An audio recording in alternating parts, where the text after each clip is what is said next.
It is now time to welcome our first keynote speaker, Larissa Crawford. Larissa is the founder of Future Ancestors Services, a social enterprise that combines climate and racial justice. She works with federal and provincial clients in developing training and research that center Indigenous methodologies, communities, and cultures. There will be time for questions after the presentation. So please join me in welcoming Larissa Crawford.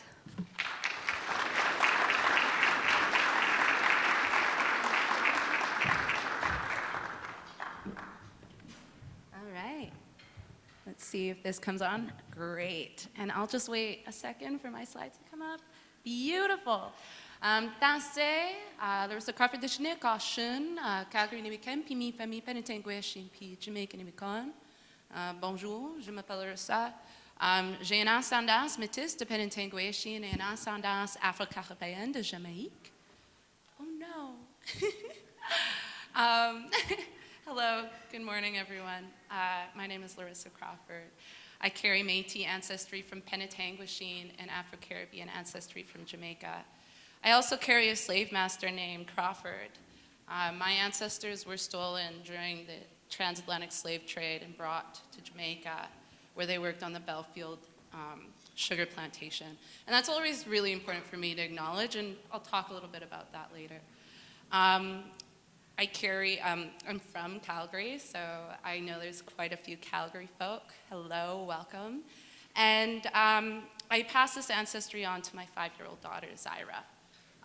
My daughter suffers climate-induced breathing problems that will affect her for the rest of her life.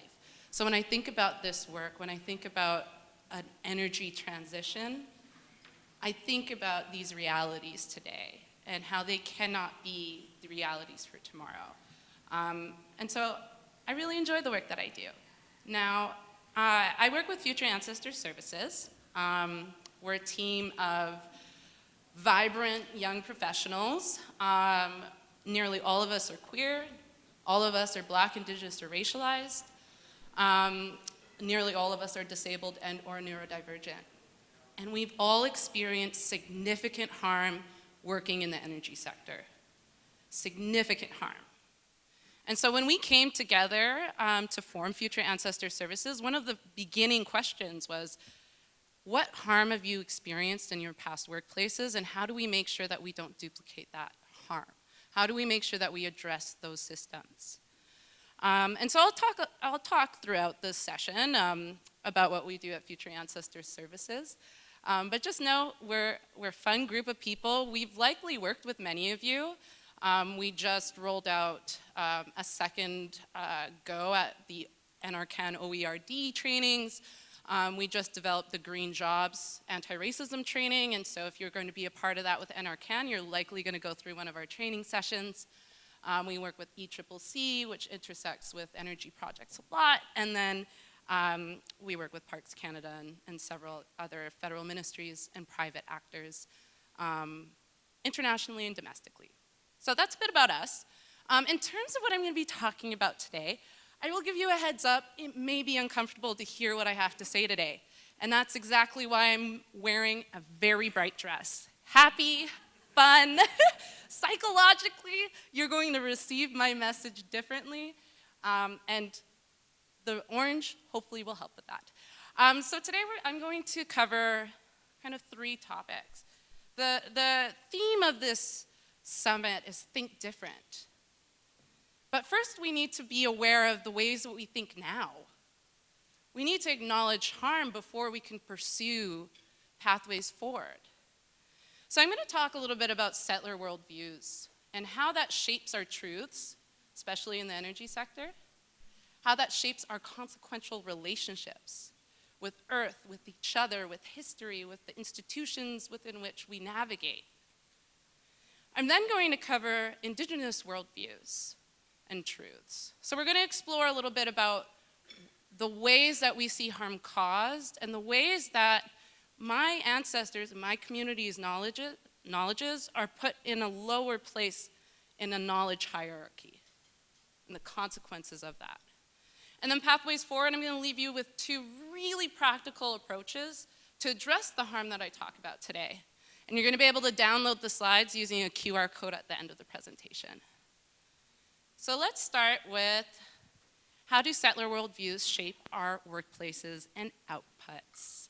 First, I need to cover colonization. Now, I recognize this is a room of brilliant, brilliant people. And I'm not doing this to be patronizing. I'm doing this so that when you hear me say colonization, you know what I mean. Because there are a couple different definitions out there. The way I understand colonization, and you can see on the slide, colonizing is the physical and ideological domination of people in order to separate them from their culture and their resources. We're going to come back to that, resources. Now, Canada is a settler colonial state, which means that peoples were brought over from the colonial imperial powers.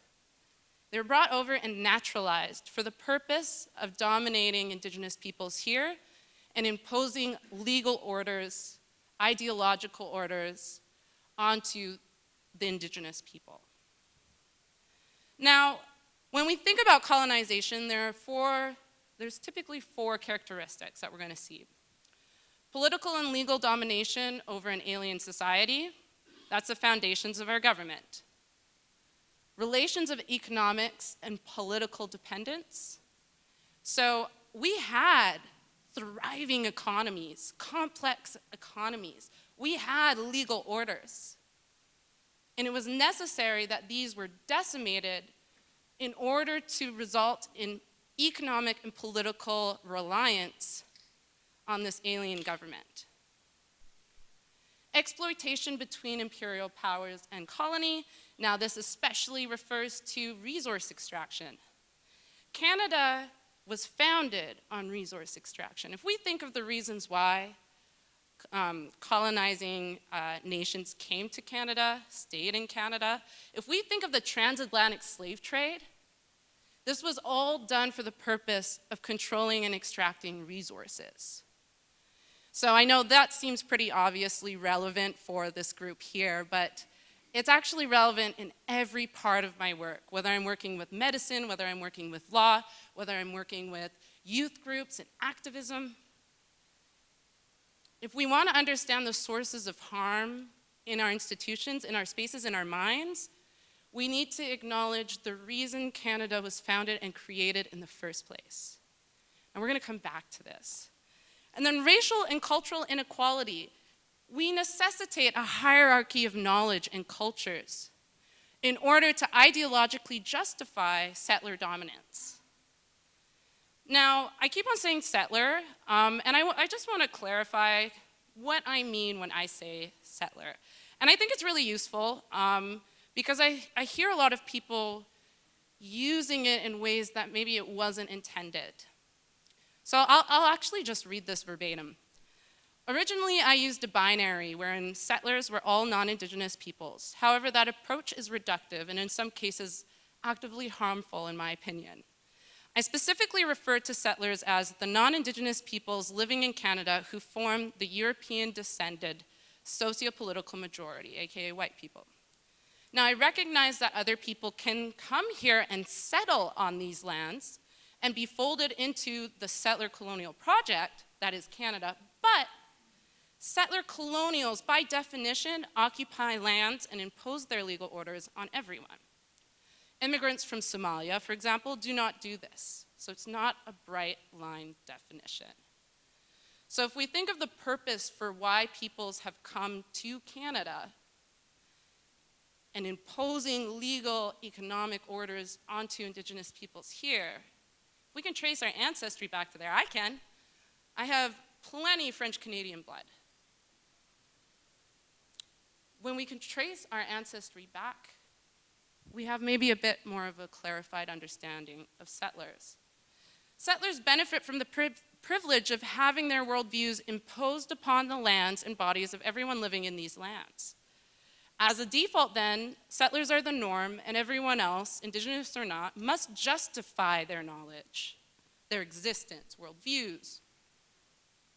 And we need to do it through the lens of a settler worldview. A really clear example of this is anyone familiar with the PARX program in Canada? the one that allows doctors to prescribe time in nature. It's an incredible project. I really, really enjoy it, and many of my team members helped in the consultation part. But one deficit in that program is the acknowledgement that Indigenous peoples have for time immemorial known the health benefits of being in nature and being connected to nature. This wasn't acknowledged in a lot of the documentation going out about this program. A program that validated that Indigenous knowledge, but then erased the indigeneity of that by not acknowledging the peoples who've always known this and been actively and violently denied this. So that's an example of settler worldviews not needing to justify the ways that Indigenous peoples have. Settlers benefit from the privilege of not needing to be named, of not needing to justify their thoughts or presence. And this plays out in countless interactions. So a really kind of concrete example of this today is if you walked into the room and you felt comfortable, that's a degree of privilege you're having in here. I know when I walk into a room like this, I'm used to this now. I find a degree of comfort connecting with other people who I can tell are feeling a certain way. But I can tell you, many of us did not walk in here feeling comfortable. So that's similar when we think of settler worldviews. If we come into a space, we come into a project, and we don't need to think about justifying our existence, justifying our knowledge as valuable. That's a degree of privilege you have in those spaces. Now, I really like this quote because it speaks to comfort, which I just spoke about. There's a comfort in being able to erase an ancestral past that is foreign, and being able to claim Canadian identity and not being questioned about it. Every time I travel and I get asked where I come from, and I say Canada, it's always, oh, but where are you really from? Yeah. A lot of people don't get that. A lot of people don't experience that. That's a reflection of the comfort that so many settlers have in navigating not only the society, but in a global context as well. So I just share this, and I encourage you to reflect on settler identity, whether that's yours or whether you're navigating a space with settler identities. And I encourage you to reflect on this because an understanding of our own identities builds our capacity and our skill in understanding, articulating, and being critical of our worldviews. Our worldviews are the lens through which we define our truths. The lens through which we define our truths. Now, this is an important skill. Let me illustrate here how this happens. In the settler mind, land was property, real estate, capital, or natural resources. So we see here a settler worldview and a consequential relationship to earth, where we see earth as property, as real estate, as something to be owned and extracted from. So that worldview shapes a consequential relationship. Now, in the second part, but to our people it was everything: identity, the connection to our ancestors, the home of our non-human kinfolk, our pharmacy, our library, the source of all that sustained us. And so we see here an Indigenous worldview, one of many, and how that shapes a consequential relationship to earth, where we see earth as an extension of self, as a pharmacy, as an economy. That shapes the way that we relate to earth in a reciprocal way. Maybe I'll illustrate this really quickly, unless it's the next slide. It's going to be pretty quick. I'm still going to share it now. If we think of even if you've ever taken a biology course, in many of the biology courses, you're going to see humans above and separate from an ecosystem, a natural ecosystem. That's a worldview, and again, a consequential relationship. Now, if you see often an ecosystem that's coming from an indigenous source, you'll often see humans within that ecosystem with an understanding of reciprocity and impact. That shapes the way we think, that shapes the way we work, that shapes our values. Now, harm is often created when we position one worldview in consequential relationships as the only unbiased truth. This happens a lot, where Western science is positioned as the only unbiased truth. And any other worldview in those consequential relationships are deemed nice to have, but don't really need it. It can be positioned as, okay, valid, but we need to prove it through our worldview first in order to make it legitimate. We see this happen a lot. This happened when I was working at the Ontario Ministry of Energy. This happened all the time. I was part of the Indigenous Policy Unit. We were always brought on at the very end of a project, the very end. And then we were chastised for making fundamental changes to a document, adding weeks of work. And that was if our recommendations were adopted. This is a reflection of, okay, it's nice to have, but we don't really need it. Only when it's convenient. So we see this take place in our day-to-day lives. Now, what are some normalized settler truths? Private property, yes. Western science is unbiased. Indigenous science is biased or too spiritual. Individualism, urgency culture is a big one. Urgency culture. And this looks like a year-round cycle. Our bodies weren't made to work the same energy, the same things year-round. Not when the seasons are changing, not when the natural earth and world is changing. But that urgency to get things done as quickly and productively and accurately as possible, that's very characteristic of settler worldviews. Now,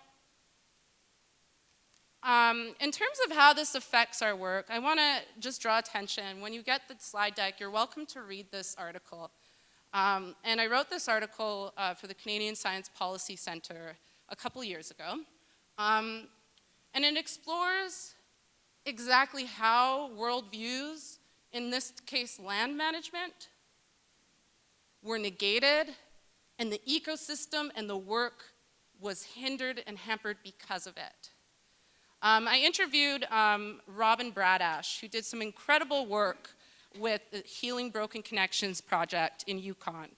So in 1948, Kluane National Park was turned into first a game reserve and sanctuary.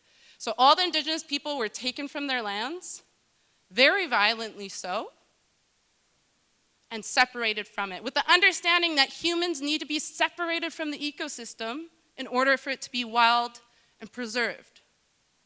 That's coming from the worldview of humans are separate from a natural ecosystem. Now, in 1972, they reinstated Indigenous peoples' access and rights, but they didn't return because of the violence that was experienced in their removal. Now, in 2004, they began an amazing process, and Robin speaks about some of the experiences she had in that process. It was so frustrating to me that scientists were not able to recognize that people had been removed and that that had had an impact. So by removing the people, we saw an increase of an alpha predator, wolves, which completely destabilized the ecosystem because people had been living within the ecosystem for time immemorial. And because of that, we saw ecological damage and harm. The project was not successful. Now, this brings me to the ways that Indigenous worldviews are denied in our workplaces and outputs. I'm going to read one. Now, I want to really make this clear. This is only one worldview, Indigenous worldview. There are many. So when I say Indigenous worldview, I'm not speaking about one specific one, except for right now, but I'm acknowledging the diversity and the plurality of them. There is a word in my language that speaks to these issues, wakotoen. Today it is translated to mean kinship, relationship, and family as in human family. Wakotoen encompasses the act of being related, a worldview that everything is related, and a set of laws or obligations around how to conduct good relationships. So if we think of this worldview, how is this denied in our work? How is this denied in our truths? How does this shape your culture, or your workplace culture? When you think about whose knowledge, what sources of experience are considered valuable? Now, this is very intentional, the history of denying this. Let me read this quote again from Braiding Sweetgrass by Robin Wall Kimmerer. Whether it was their homeland or the new land forced upon them, land in common gave people strength. It gave them something to fight for. And so, in the eyes of the federal government, that belief was a threat. Indigenous worldviews are a threat to the way things have always been done. It will require, and it does require, significant shifts of power and resources. And we see very directly the ways that we challenge the settler norms of land held in collective, for example. That empowers people. That gives people access to medicine, to economy, to language, to history. And that empowerment goes directly against the interest to extract resources in many cases. Now, in terms of what practices we can adopt, I know I just dumped a whole bunch of information, but these are really important reflections to have, especially in the energy space. I used to have to wrestle my way into rooms like this. I'm really, really thankful, Francis and Julie, for bringing me into this space, because it's increasingly being acknowledged that we cannot negate this history. We need to acknowledge the ways that we can walk forward together. And that begins with us. That begins by challenging our own worldviews and articulating that to others. And so I have two just really practical practices that you could adopt into your life that have definitely changed my life and that have helped me navigate these spaces. So respect and qualification. Let me just talk about respect for a second. I'm someone who has several chronic pain disabilities. And when working at the Ontario Ministry of Energy as an Indigenous policy advisor, I was pretty new to all of these disabilities that I got. And at the beginning of my term at this place, I had a meeting with my manager. And I had done this in university too. I had my daughter for 2 years of my degree in university. And before going into these spaces, I would schedule a meeting, and I'd say, I'm a young mom. I'm planning on coming and studying, or I'm a young mom, I'm disabled, and that affects the way that I can work. This is what I need to feel respected in this space. This is what I need to feel respected in this space. How can I respect you in honoring the ways that I need to be respected? That conversation proactively enabled support, or for me identifying, okay, this is gonna be an uphill battle, but allowed a space of conversation and acknowledging that respect looks different to everyone. I am not typically respected by default when I walk into spaces. There's a lot of educating I typically have to do to support people in understanding how they respect me. Just thinking treat people the way you want to be treated and limiting our notions of respect to that is ineffective and can be a site of harm. When we open space for dialogue about what respect looks like for us, we have space to name the way disabilities affect the way we can come to work, the way our circumstances affect our presence or our fluid working capacities, or how we want to relate to other people. So there are a couple questions in your slide deck, like what does respect look like to me? Reflecting on that and naming that in introductions and holding spaces in meetings. This is something we've done extensively at NRCan especially. And it's been incredible to see even how NRCan team members are able to work with us as a Black and Indigenous organization? Have I experienced conflict because my needs for respect were different from another's? What can I learn from this? What do I regard as a valuable use of my time? What are the consequences of honoring my relationship to time or respect? And there's several different kind of documents and resources I've included in the slide deck. The first is actually our directions of respect at Future Ancestor Services. And so we have a document that talks about the ways that we need to be honored in our working relationships. And every time we work with a client, especially energy client, one of our first meetings is going over these documents for everyone. And then a couple documents that just really explicitly talk about how we've brought this kind of work into our work, again, practically. And then finally, qualification.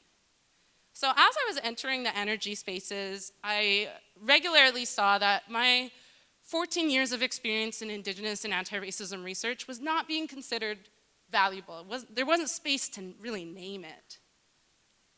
I was also 23 at this time with my daughter in the office. My youth was not seen as a qualification.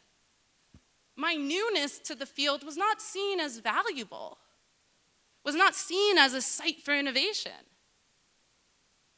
And so in my interview process, I talked about the ways in which my lived experiences actually inform my qualification to come in and do the work differently. To come in and do the work differently.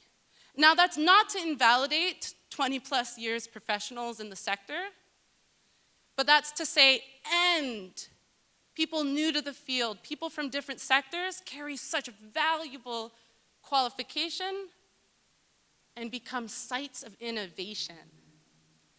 Now, when we think of qualification, it's very much informed by our worldview. What's considered valuable experience? What's considered a qualification?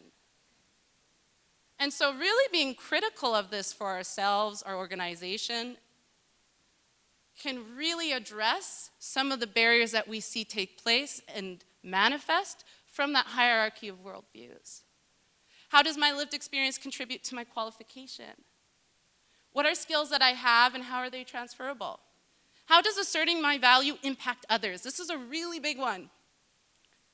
Because every time I do this in an interview, in a space, I'm conditioning minds to hopefully reflect on this in their future interactions with people who are different from them. And seeing other people's lived experiences as qualifications, as seeing your own lived experiences as qualifications, as valuable sites of experience. Now, in terms of what we can do, I have an example of an application that I've done this in, and I'll just read a couple highlights before I wrap up.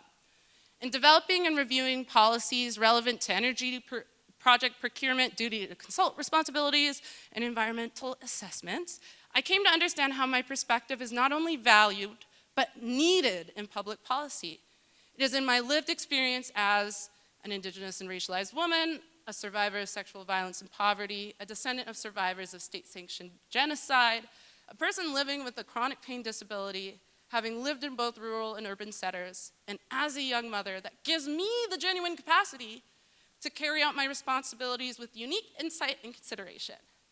These perspectives are frequently underrepresented in public policy, energy, and sustainability sectors, a reality I'm too often confronted with as I attend and speak at events, such as, etc.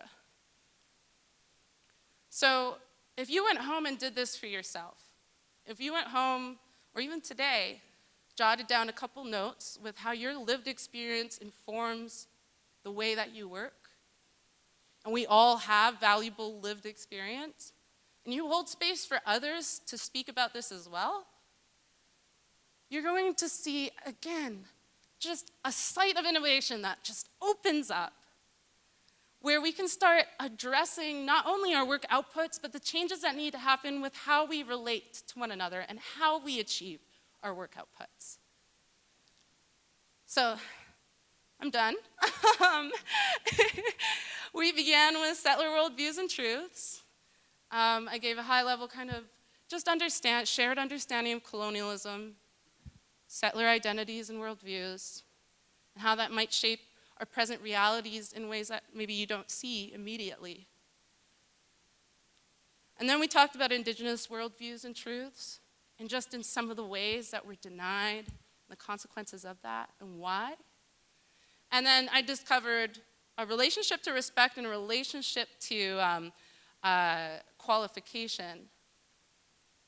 And that being critical of these relationships and where they're coming from, and addressing where we may be causing harm in the way we exist today.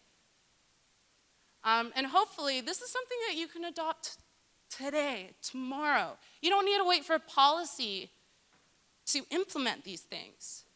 In your next meeting, you could open up with both of those points. We're finding that these are two tools that are extremely effective in especially larger organizations that are having issues with organizational culture. And we see this, and we're brought in for this time and time and time again. We have over 300 clients, many of which come to us for that workplace culture element. And these are two of our most successful practices that we see shape minds and workplaces. So, if you'd like to download the slides, they are on your slide deck on your screen.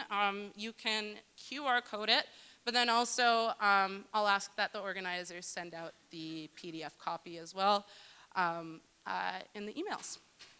So I don't know where I'm at for time. Yeah, we're good for some questions? All right, cool. I welcome questions. I welcome I welcome difficult questions. I do not welcome disrespectful questions. And so I will let you know if I think it's disrespectful. And I don't mean to scare you from not asking me a question, but I just want to put that there. And also, if I don't know the answer, I'm going to tell you I don't know the answer, but I'm going to grab your contact information so I can follow up with you. So I think are there mics? Okay, there's mics on either side. So I'll let y'all collect your thoughts.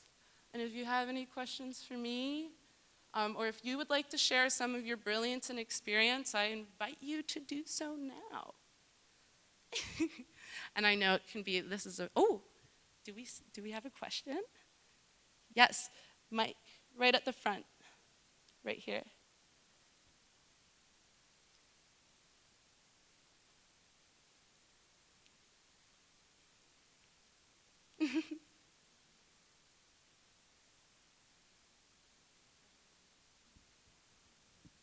Hi. Hi. Thank you so much for your presentation. It was very insightful, and a lot of the things sometimes are definitely common sense or straightforward, and the way that you organized these different concepts and ideas and made sense of them, digestible for us to understand, it was really awesome. My question is, it's related to something that you mentioned, your experience as a young person, and perhaps that wasn't valued in the energy sector that was like established and had a certain worldview. And I was curious to know if since then, have you noticed any changes, any, for young people now, in light of certain things that we were seeing, some young folks are starting their youth-led innovations and startups, for example, to try and contribute in a meaningful way and be part of society as an active citizen and contribute to this energy, sector. So have you seen any changes or improvements in that respect? Yeah, I definitely did. One of my first energy conferences was the G7, big energy conference, was the G7 Halifax meetings. I was speaking there. And as soon as I was just telling Nigel about this, as soon as I went to the registration table, I was asked, "Are you in the right place? What are you doing here?" And I stood around the table after I was asked that. I was like, "Yeah, I'm a speaker." And they didn't ask that to a single other person. I ended up crying in the bathroom at that meeting, at that summit. I ended up making some very difficult statements in front of very difficult people, or important people, and difficult, but mostly important. And it was even incredible then. This was at a Globe Series event, and I can say this now because I really respect the organization, and we've worked with them for several years now. But if any of you know Mike Gerbis, he came up and we talked a little bit after, and then a month goes by and we follow up, and they were one of our biggest clients last year. And over the years have really shaped the kind of spaces that they hold. In terms of what I've seen, even earlier, and I believe it was March, if any of you all were at the Pembina Institute White Horse conference in Yukon, that was one of the most, I was very impressed by that multiple day conference. And they had newly adopted an Indigenous Advisory Council where they brought Indigenous youth onto the council and gave them real power in terms of how the space was set up, who was brought in, whose voices were reflected in the platforms and spaces of power. And I have never felt and left a multiple day conference like that feeling so validated, feeling so seen. And it wasn't just the youth, it was everyone. There was a vibrance. There were innovative things that we were seeing in this conference space that we had never seen before, or that we had rarely seen before at settler-led or event spaces, like a youth opening and closing session where we connect and we talk about what we want to see come out of this conference, and we talk about the different ways that we can support one another. And because of that, you saw engagement from youth in ways that you don't normally see, in ways that we're not typically safe to do. And because of that, the outcomes of that conference were incredible. So I am seeing it. Look to Pembina Institute's renewable energy in remote communities. I'm sorry, I'm recovering from a brain bleed, so my memory is just out the door. But Pembina Institute's Renewable Energy Conference and their Indigenous Advisory Panel is just great, great work that I'm seeing. Thank you. Thank you. And there's a Thank question. you. Does this work? Okay. Thank you so much. Thank- Oh, okay. Thank you so much. I have one little question, actually. Also, to add to that, it's so interesting. You mentioned a newly Indigenous council. Would you say currently council, like an advisory position, a consultation position, would be the main and most powerful way to engage younger folks, or are there other opportunities, or is there even challenges to when they are providing their consultation, advice, recommendations, and is it even implemented? Indigenous advisory councils are one pathway. They're one channel, but it cannot be the only channel. We see a lot of really cool projects and spaces coming out when we see organizations and businesses partner with Indigenous or youth-led organizations like Student Energy. I've been very connected with Student Energy over the past 6-7 years. And the kind of spaces that they're able to create with their sponsors and partners is just, again, innovative. And so partnering with organizations like Indigenous Climate Action, like Student Energy, like Youth Climate Lab, there are so many different organizations, and making sure that those partners are localized as well, making sure that they represent the people on which, who are the original caregivers on which the event or project is taking place is so essential. And then bringing youth into your spaces, like giving us access to your discussions and to your work and what you're pursuing and what you're doing. Giving us space to talk, and then validating our contributions. Even if you don't adopt it, acknowledging it, data validation. If there's any researchers out there, data validation is so important when you're engaging with, example, youth. We need to know that at least you heard it and that you made an active decision not to act on it, or that it's going up the hierarchy. So those are a couple points. And I saw a question here, yeah. Bonjour, my name's Bonjour. Jesse McCormick. I'm Anishinaabe from Chippewas of the Thames First Nation. Ah. I wanted to compliment you. What you're doing isn't easy. Challenging world views, being the one person up on the stage. I admire your strength and I admire your eloquence. It was well presented. I learned things and appreciated it. I see. And I want to learn more. And I'm interested in your views. I expect there's a lot of people in this room that have had the opportunity to ask themselves the question, how do we bring in more equity, diversity, and inclusion into our businesses, into our boardrooms, into our power structures within our organizations? What are you seeing out there that works? Yeah. For starters, the 2 practices that I shared, again, definitely. And to do those before you really bring and you really go into those efforts, or in the middle of, like, don't wait until everyone's there and then do that work. Start that work with who's already at your table. Start that work with your colleagues, with your family. It's actually really interesting how this can shape personal relationships, asking these kind of questions. I have these kind of conversations with my daughter, my 6-year-old, she just turned 6. My 6-year-old daughter, we always have these conversations, and it makes us closer. Youth can have these conversations too. In terms of practices I'm seeing work well, hiring us,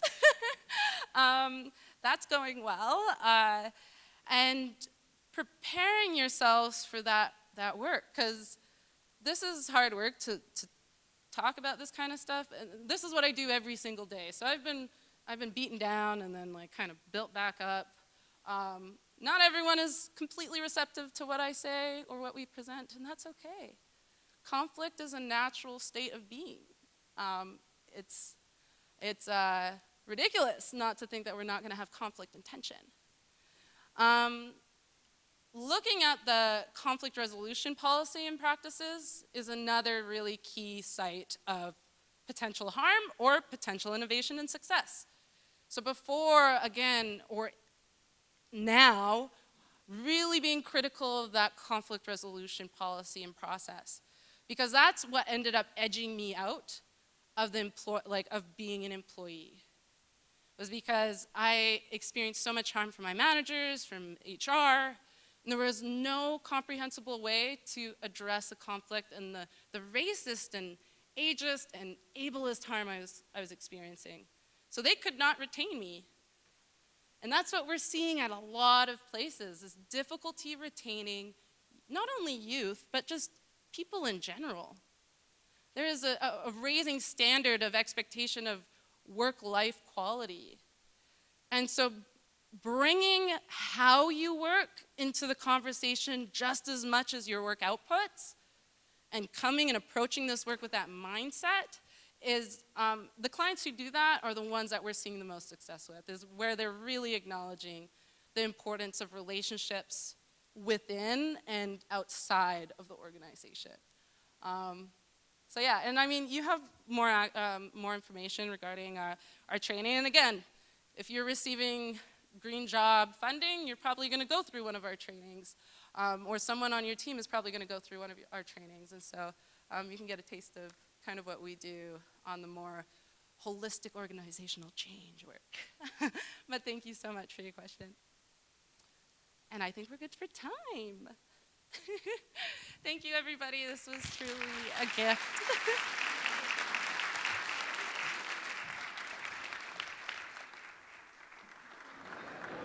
My name is Rewa Mourad, and I'm a communications advisor at Electricity Canada. Bonjour à tous, je suis Rewa Mourad, conseillère en communication à Electricité Canada. It is my great pleasure to welcome our panelists to the stage for the first panel, Rethink and Reimagine Business Tomorrow, sponsored by Guidehouse. Please join me in welcoming Monica Gattinger, Chair of Positive Energy at the University of Ottawa, Rob Lister, President and CEO of Oakville Enterprises Corporation, and Andrea Russell, Director of Guidehouse. The session will be moderated by Francis Bradley, President and CEO of Electricity Canada. We will be taking questions from the audience this afternoon, so please alert the Impact staff if during the panel you'd like to ask a question. Nous nous ferons un plaisir de répondre aux questions des participants cet après-midi. Si vous souhaitez poser une question, n'hésitez pas à vous adresser au personnel d'impact. Thank you. Merci.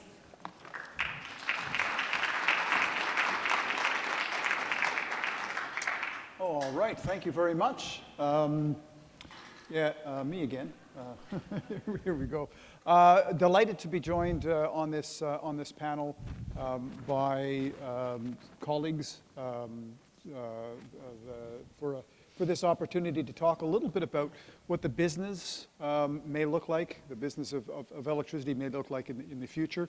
I think probably what we'll do is actually jump right into it. I'll ask each of the panelists to give us some perspectives right at the very top end, and then from that point, I've got some questions that I want to ask of the panelists, and that they may want to ask of each other, and we'll open it up to the floor as well.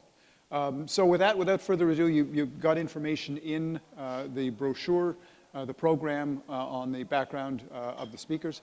But why don't I start to my right, your left, I guess, with Monica Gattinger, who I have had the pleasure of working with now for a number of years on a terrific project, Positive Energy, out of the University of Ottawa. So Monica, why don't you give us your top line before we get into the discussion? Great. Thank you so much, Francis. It's a real pleasure to be here, and thank you very much to Electricity Canada for the opportunity. Maybe just before I share a few opening remarks, I just want to clarify that I'm here wearing my Positive Energy hat, not wearing my electrification and energy transition panel hat. Wanted to just make that clear for folks.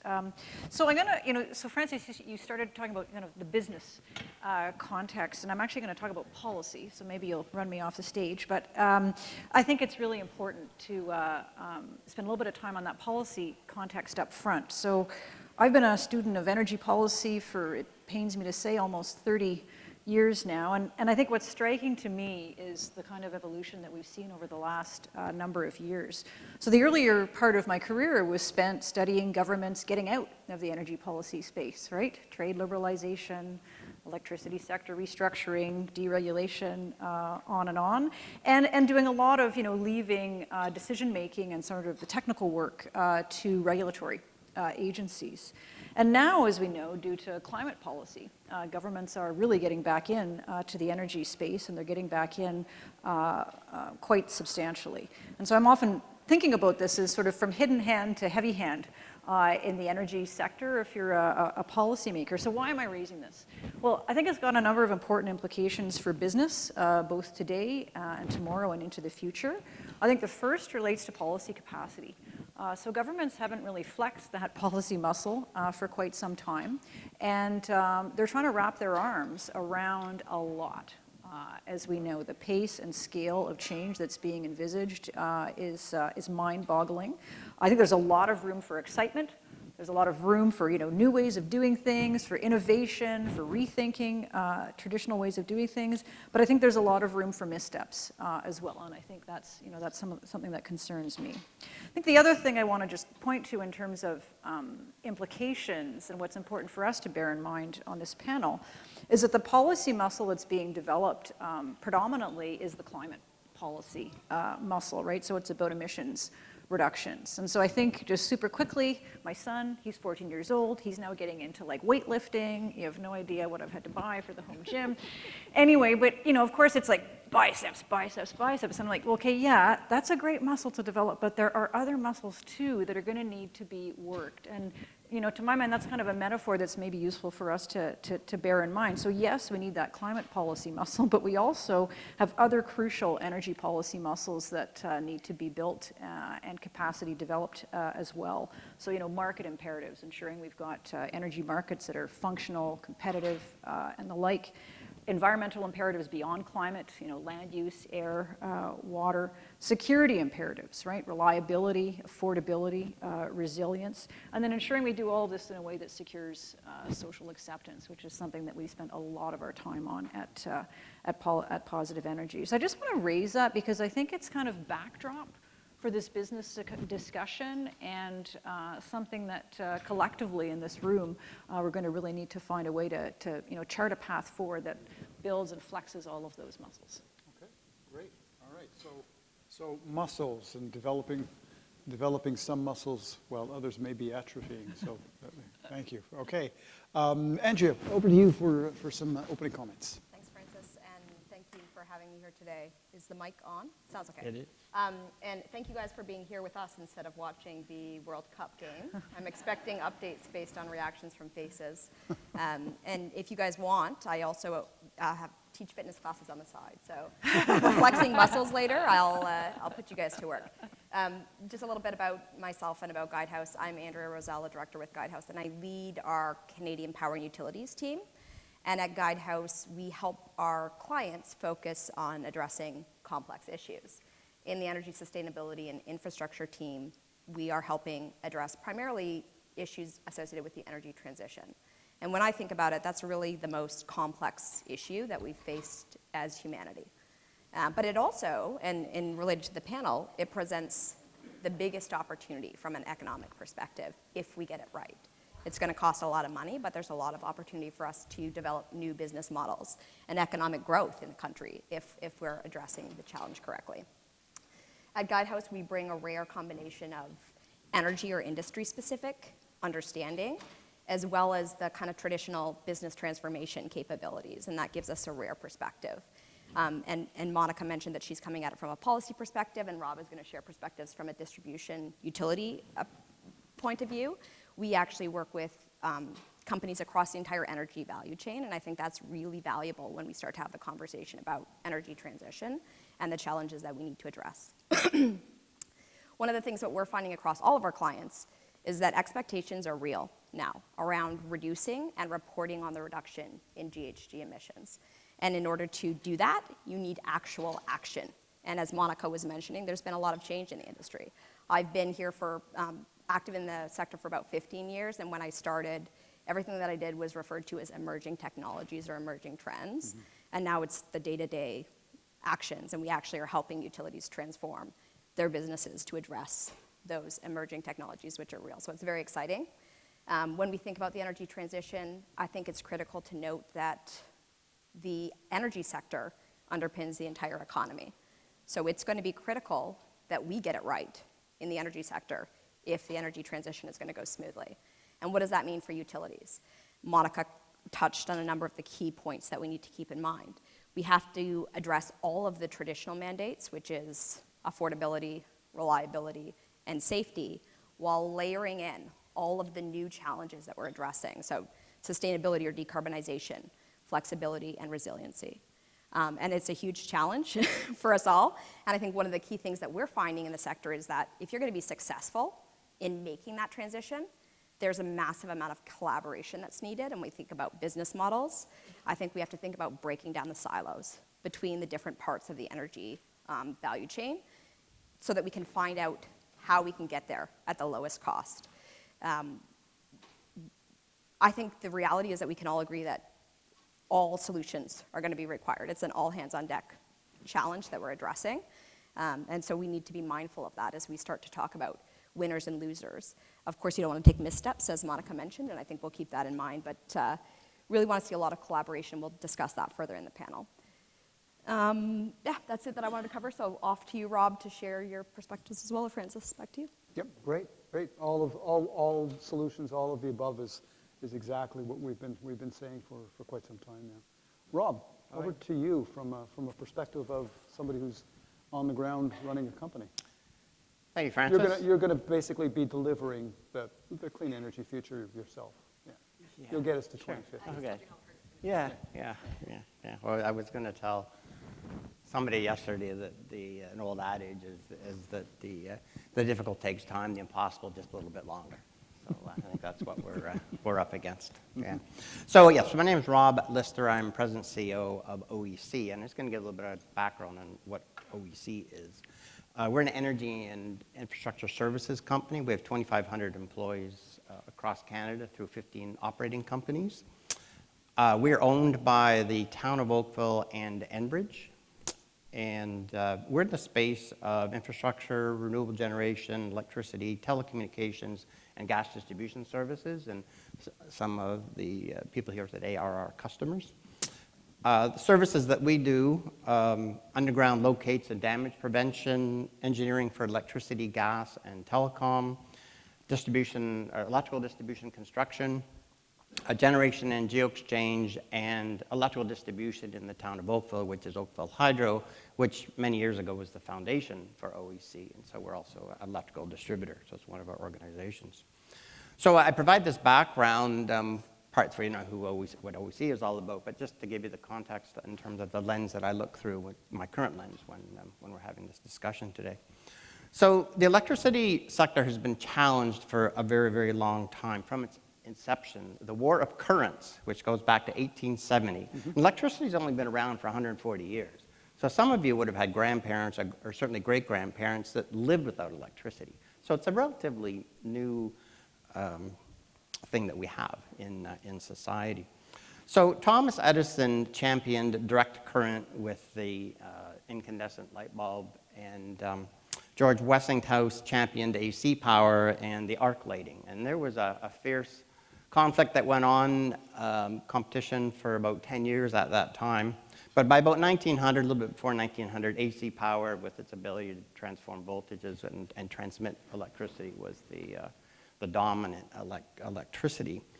But the bright guy in all this was Nikola Tesla, who invented three-phase or polyphase electricity and the multi-phase induction motor, which has changed our lives incredibly. So but you fast forward back into the 1940s, 1950s, 1960s, electrical jurisdictions, certainly across North America, did huge investments in putting in transmission and distribution lines right to every available customer right across their territories, and at a huge expense. And then obviously put in place the centralized necessary generation to supply those customers. And then there was frequency conversion from 25 cycle to 60 cycle, which is another huge endeavor that went on and had to replace everybody's dryer motors and fridge motors and things like that. And then in the 1980s, there was the frenzy in some jurisdictions on electric heat and how that was going to overload the system, and there was quite a flurry around that. Never did occur. And then in Ontario in the 2000s, we had a energy supply crisis that went on for a number of years before it finally got solved. So my point here is the sector is very familiar with lots of challenges, and over the 100 and odd years have overcome those challenges. However, the sector's never seen the degree or the magnitude of the challenges that we currently have. And I used to say that, yeah, the electricity sector, it's very comprehensive. It's not complicated, but it's comprehensive. Well, today, it's extremely complicated, and it's getting more and more complex all the time. That's really exasperates the situation that we're in. So that's my opening. Okay. All right. Well, let's follow up on that. You said we're facing more challenges today than we may have in the past. Maybe I'll start with you, Andrea, and biggest challenge facing the sector right now. What do you? Sure. So I'm actually going to talk across three themes specifically when I think about challenges. Okay. And I think we've actually touched on all of them in the discussions already today, but just to really focus in on them, I think the first is pace, or the timeline that we have to achieve the emission reductions that we're hoping to achieve. The second is resources, and I'm not only thinking from a perspective of materials, but also from a perspective of people. Mm-hmm. And the third is the cost of the transition. So if we look at pace of change, Francis, when we were talking in prep, I shared that last week at the IPSA conference, someone mentioned the number of days that we had to achieve the reductions that we are setting out on achieving. And it was, I think someone said 4,800, and then Francis told me about the clock that he has. So now I'm going to add my daily clock as well, and I think it was 4,787, if I heard Francis correctly. Right on. But for me, that was very impactful last week. It made it real. Like, we're not talking about some future years that are light years away. It's soon. Every day counts was sort of the concept that I took away when we translated that into days. As I mentioned, I've been in the sector for 15 years. We have less than that to transform the sector completely from what it is today to what it needs to be to achieve the reductions that we're set out to do. If you think about what's required, we have a lot of the solutions. The technology is there, but it takes massive amounts of time right now in order to deploy and construct the large-scale infrastructure projects that we are going to have to put in place if we're going to achieve the reductions. So the first thing is just from a timeline perspective, I think we're going to have big challenges, and I think one of the things we need to consider is how can we remove the barriers? What can we do from a permitting perspective, a policy perspective? Monica, you could probably comment on that, that will help us get there faster. The second was resources, tied back to those large-scale infrastructure projects. We already have supply chain issues. That's only going to increase and become much more challenging as we start to deploy more projects and more capital towards the transition. And then on the human resource side, I think this challenge actually is overwhelming to me. I honestly don't know how we're going to address it. If you think about the construction projects, that's one side of resources. But we are already seeing our utility clients now come to us and say, you know, these roles that we used to do ourselves, we don't even have enough people to do. And on top of that, we have all these new challenges that we're addressing. I think the human resource element of it is huge and something that we need to address as a sector. And then the final piece I mentioned was cost. And looking at the Royal Bank of Canada report, they said that it was going to cost $2 trillion over 3 decades to get to the net zero target. That's a huge number. It's a complete rebuild of the energy system that we have now. And as I mentioned earlier, I think there's a huge opportunity if we do it right for that to lead to a strong economy at the end of the transition. But we need to make sure that we're putting the tools in place now and the processes, the policy, the regulation in place now that's going to allow Canada to be a key player in that transition and economically successful at the end. Okay, great. The human resource challenge is something that's come up repeatedly over the last 2 days, even yesterday when the handful of us were over at the Canadian Cyber Center. So it's a huge issue in cybersecurity. It's a huge issue as we look to the transition for the future. Rob, how about from your perspective, what do you see as the biggest challenge from where you sit? Yeah, I'm going to end up here with a theme about people. But some of my comments are going to originate from Leslie Gallinger, who's sitting over there, who's in Ontario, the CEO of the ISO, at an event last week, and some of the other colleagues in the room here, and so he's not saying all my bright words. So we have the challenge to educate the stakeholders on the magnitude of the problem or the challenge that we have ahead of us. And sessions like this, Electricity Canada, certainly help. And we were chatting with Minister Wilkinson last night, and that's a theme that he came up with, is people really just don't understand the magnitude of the challenge that we face. So we brought up, we need strong federal, provincial, and municipal collaboration, which is probably unheard of and very difficult, but it will be necessary because there's the big players, but then at the municipal level there's a lot of smaller players, and there's a lot of little pieces that got to come together to make it all work. From Leslie, she has said, well, we need to make no regret decisions and investments, and we need options, and we need innovation ready for commercialization. These are some three pieces that need to go into this. This is an aside. The electricity sector is the most collaborative sector in the world, for sure. And we're very fortunate that we're part of this sector and we're able to collaborate with people from countries all over the world, where other industries it's not quite the same. So we certainly benefit from that, and we're all in this together. So our responsibility is to educate the politicians and contextualize for them the options and the solutions so that they can make good decisions, and then provide us good direction so that we can execute on that direction. We'll need a longer view. We need a broader view. For anything that needs financing, you need a 20 to 30-year time period at a minimum, and it's got to be economically viable in that period of time. It can't just be something that is relevant today, but it's got to be relevant 15, 20, 25, 30 years from now. And then Leslie would also say that in Ontario, we certainly need to go beyond the annual planning cycles. We need to be making much longer term planning. And then on the regulatory regime, we all need clarification where these investments fall into the regulatory business model. There's a lot of uncertainty around that. But I'm going to finish off that, though. The biggest challenge, though, comes back to people, and that's not just our sector. We need to invest, motivate, educate, and train the people the people on these challenges and the ones that are going to execute these solutions. This just isn't a 5-10 year problem. This is a multi-generational problem, and so that's really the biggest challenge right there. We need people, and people are going to make it happen. Okay, great. Thank you, Rob. Monica, what do you see as the biggest challenge? Is it Rob mentioned, federal, provincial, territorial. We just have to fix that, and everything will be fine, right? No, I know. I was like, Francis, that's not a fair question. You asked for a challenge. It's like, just one, really?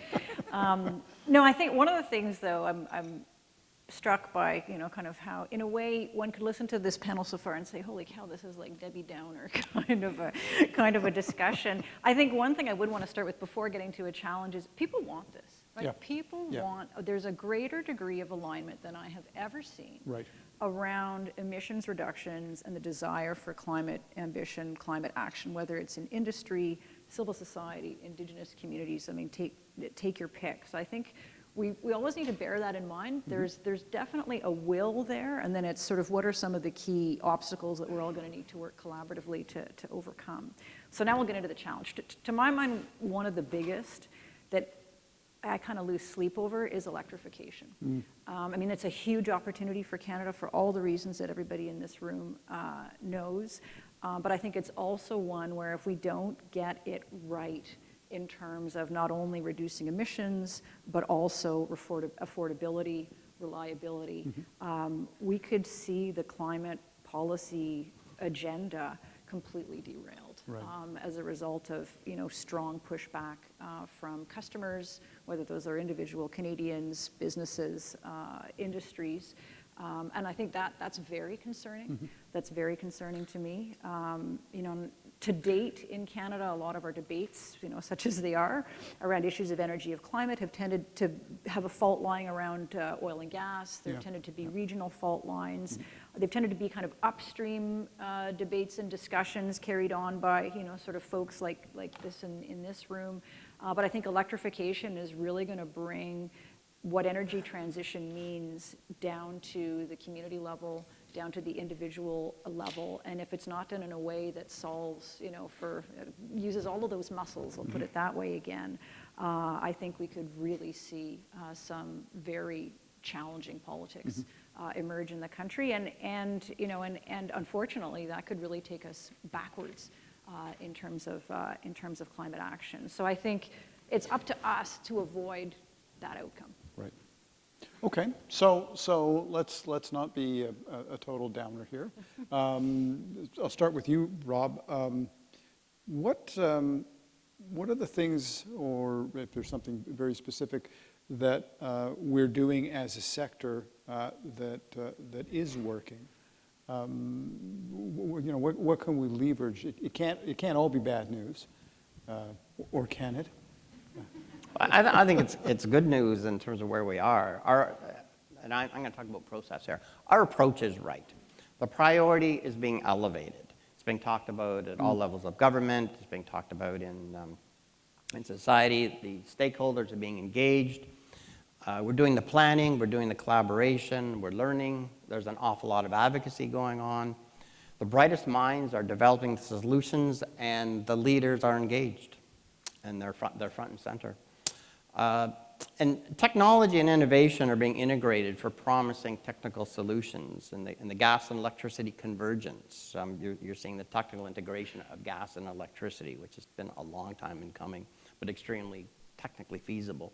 There's hydrogen, carbon capture, sequestration, storage, DER, CDM. They're good things, and they're all going to form part of the solution. David McFadden, chair of Toronto Hydro, was mentioning last week that Toronto is seeing historical growth on their customer base. However, their peak load has remained flat, and that speaks to conservation demand management and really speaks to how important of a piece of the value proposition that CDM is, for example. But my concluding comment on this question, though, is we're going to be evaluated on our actions and inactions for generations to come. We're not going to be evaluated based on the reports and the planning that we do. So that's it. Francis? All right. Andrew, how about you? What do you see as something that we're we're getting right and we potentially could do more of? Or? I think I'll remain an eternal optimist as well, because I've got 3 little people that are dependent on it. So we've got to keep that in mind as well. From a perspective of what I see going well, I think there's coordination and collaboration. As Rob mentioned, that's been a big piece of what has always happened, but we're seeing more of it. And I did make these notes before Monica was named to the electrification and energy transition pathway, but I think that's a great example of starting that collaboration and that broader energy sector view of what is going to be our path that actually gets us to lowest cost, best economic outcome for Ontario specifically. But we're seeing coordination like that happen across other jurisdictions as well. That's good. It does need to scale up, and it will need to scale up quickly. I think once you have that in place, you need to start looking at developing a process for ongoing integrated planning across the energy system. So not just a one-time look at what does it look like, but making sure that all the investments that are happening across the energy sector then tie back to that integrated planning view of what is it that we're hoping to achieve as a broad energy sector. And then the second thing that I think we're doing well is from a pace perspective. I mentioned that as one of the challenges. The fall economic statement obviously indicated that the government is probably, I don't know, maybe I'll use my words carefully, but scrambling to catch up a little bit to what the US did with the IRA, but they're moving fast. So the details aren't there yet, but the statement indicates that they're serious and that they're trying to catch up and make sure that we can remain competitive on the global playing field when we're thinking about the economic opportunities for Canada. So those are 2 things that I think are going well, but could be scaled up and will help us continue. Yeah. Yeah, and I'd agree with your assessment of the fall economic statement that directionally it's good. Let's see what's in budget 2023 if they follow through. Monica, what about you? What do you see as an area where we're as a sector doing? Well, I swear we didn't really coordinate our remarks. So far, we're really on the same page, which is great. So I'm going to add one thing that hasn't actually, I don't think, been mentioned to date is the customer focus. That's one thing where I think there's, if you think about an outage and electricity sector workers, I mean, these folks are viewed as heroes in the community. There's that customer focus, the relationship with the customer, which I think can be, certainly leveraged and scaled up in terms of being there for customers, whether they're, residential, commercial, industrial, on their energy transition journey. So if you think about, at the residential level, folks who are going to be thinking about EVs and heat pumps and, you name it in terms of electrification in their own daily lives, the more that the electricity sector and their provider companies can be there for them, accompanying them in that journey, supporting them through that journey, I think that will be something that will enable this whole process to go much more smoothly, and is definitely something that the sector, to my mind, is very well positioned to do. The other thing I want to just pick up on is around collaboration. It's already been mentioned, and Rob, I'd love to have a chat with you about your comment that the electricity sector is the most collaborative in the world, because I was reflecting on the same kind of comment or the same thought. We do a lot of work with other parts of the energy system across the country, and it definitely is the case in my experience that the electricity sector tends to be very collaborative. There's great relationships there. I'm not suggesting, everything is sweetness and light and we're all holding hands all the time. However, I do see that openness to collaboration, the looking together for solutions. And maybe that's because of the reliability issue. I mean, that's a very distinct challenge in the electricity sector. You've always got to make sure you've got, demand and supply balance at all times on the grid, and that creates a certain kind of thinking about the system. I think that's really going to need to be scaled up. Andrea talked about integrated planning. If you think about at that end use energy delivery level, power and gas markets. So, how do we optimize existing systems? And we've got, examples, for example, in Quebec, the deal between Hydro-Quebec and Énergir on that front. But if you look across the country, the power and gas utilities don't always play nicely with one another. I'll leave some of those jurisdictions nameless for the moment. But I think that's the sort of thing that would be, we would do well to change in terms of trying to get to a more collaborative, integrated, all hands on deck approach moving forward. Okay. Now let's flip the coin over, Monica. What are some areas that we, how should I put it? Not that we suck at, but what do we need to rethink in terms of our approach? I think one of the biggest ones that jumps out to me, and again, I recognize some of this is beyond the purview of individual companies themselves, but it's certainly something that they will want to be involved in, is the traditional utility sector regulatory model. You know, and you'll know, Francis, we did work with yourselves and with the Canadian Gas Association on a project on exactly that topic. How do we reform regulatory decision-making for end-use energy delivery, and how do we, you know, rethink that cost of service model? That is absolutely urgent. Yep.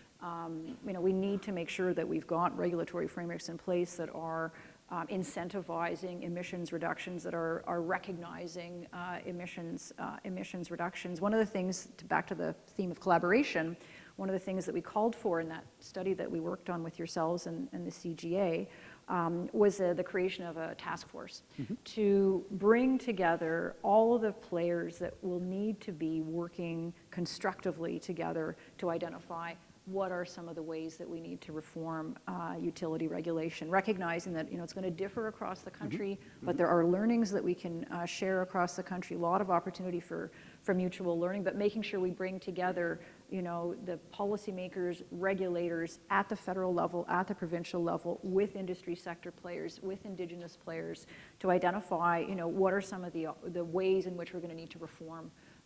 And in many instances, it's going to require legislative change. Yeah. Andrea, what about from your perspective when you're talking to clients and advising clients? What's the biggest area we should be thinking about in terms of rethinking? I have another one, by the way, too, but we can come back to that after. So Monica and I are really on the same page today. So my note here is clear net zero mandates to utilities and the regulators that oversee them. So there you go. But really it is about the concept that I spoke earlier about how the energy sector is underpinning the entire transition. Your utilities are being asked to do a lot across the entire value chain, and right now the regulatory framework doesn't mandate them to do that. There isn't a cost recovery approach that is appropriate for them to make the investments, and so when we're talking to clients, one of the biggest challenges is that they know what they need to do, but they don't know how they can get moving on it, or how the costs are going to be recovered. If you think about it from the customer lens perspective, Monica, as you were talking about earlier, it may not be reasonable to assume that all of the costs of the energy sector transition should be, you know, burdened into rates and passed back to customers that way. There is likely going to be an issue from a customer adoption or willingness to transition perspective if we approach it in that way. So I think it's important for utilities to have very clear mandates, but for us also to think about how are we actually recovering the costs of that energy sector transition, given that that's what underpins the transition of the entire economy. And then I have a second one too, which was basically providing greater certainty for investors. So I think that's a big issue we talked about. We really got to stop doing Was that the same? Is that the same as your second? Very close, very close. So this is back to the ITC concept or the fall economic statement. I think that's a good first move. Yeah. But right now, it's still not going to be enough. People, if you're investing, you need to have certainty in what your returns are going to be, and that's what's going to really drive transition towards seeing capital flow into Canada. So that would be another one that I think we need to see more of. Okay. Rob, you're a CEO of an electricity company. You and your colleagues that sit around our board table. What should CEOs be rethinking in terms of their approach? Well, I'm going to talk about risk and risk management a little bit differently than we have talked about. So the electricity sector is a very risk-averse industry. The regulatory models and the headspace of the shareholders have put us there, and so we're there for good reason. So we have time. I can tell a really quick story. So I'm afraid to say how long ago it was. 40 years ago, I worked at Toronto Hydro, entry-level engineer. And the model there was no decisions were made at the senior levels unless you absolutely had all the information. And you never would even bring a recommendation forward until you had all the information. And so therefore, it took forever for decisions to be made, investments to be made. And that was just the way it is. Now, in the electricity utility space, that's not all that long ago in terms of evolving, advancing management practices. There's a lot of in that space, it's a very, for many, kind of older view on how to manage. And the concept of risk management, which we all very involved with nowadays, those two words never even went together in those days. So just to give you a little bit of backdrop on what it used to be in that space. So the risk adversity, though, in the sector is a barrier to quickening the pace. We can make great decisions, but at the current way that we manage risk, it'll take too long. So things like the risk of deploying new technologies, innovation, the uncertainty of the investments, the risk of personal reputation being damaged by the perception of bad decision making, like the leaders and the board members. They don't want to be associated with a bad decision kind of thing, even tiny bad decision. And the sector, the electricity sector, is in a crisis that's been put onto us because the need for the generators to reduce carbon and for the distribution sectors to up the amount of copper in their system in order to be able to handle the increased load. And so in terms of what I think one of the things we need to try to do is move the public opinion and the shareholder headspace that in order to move quickly and effectively, some investments and decisions may go poorly.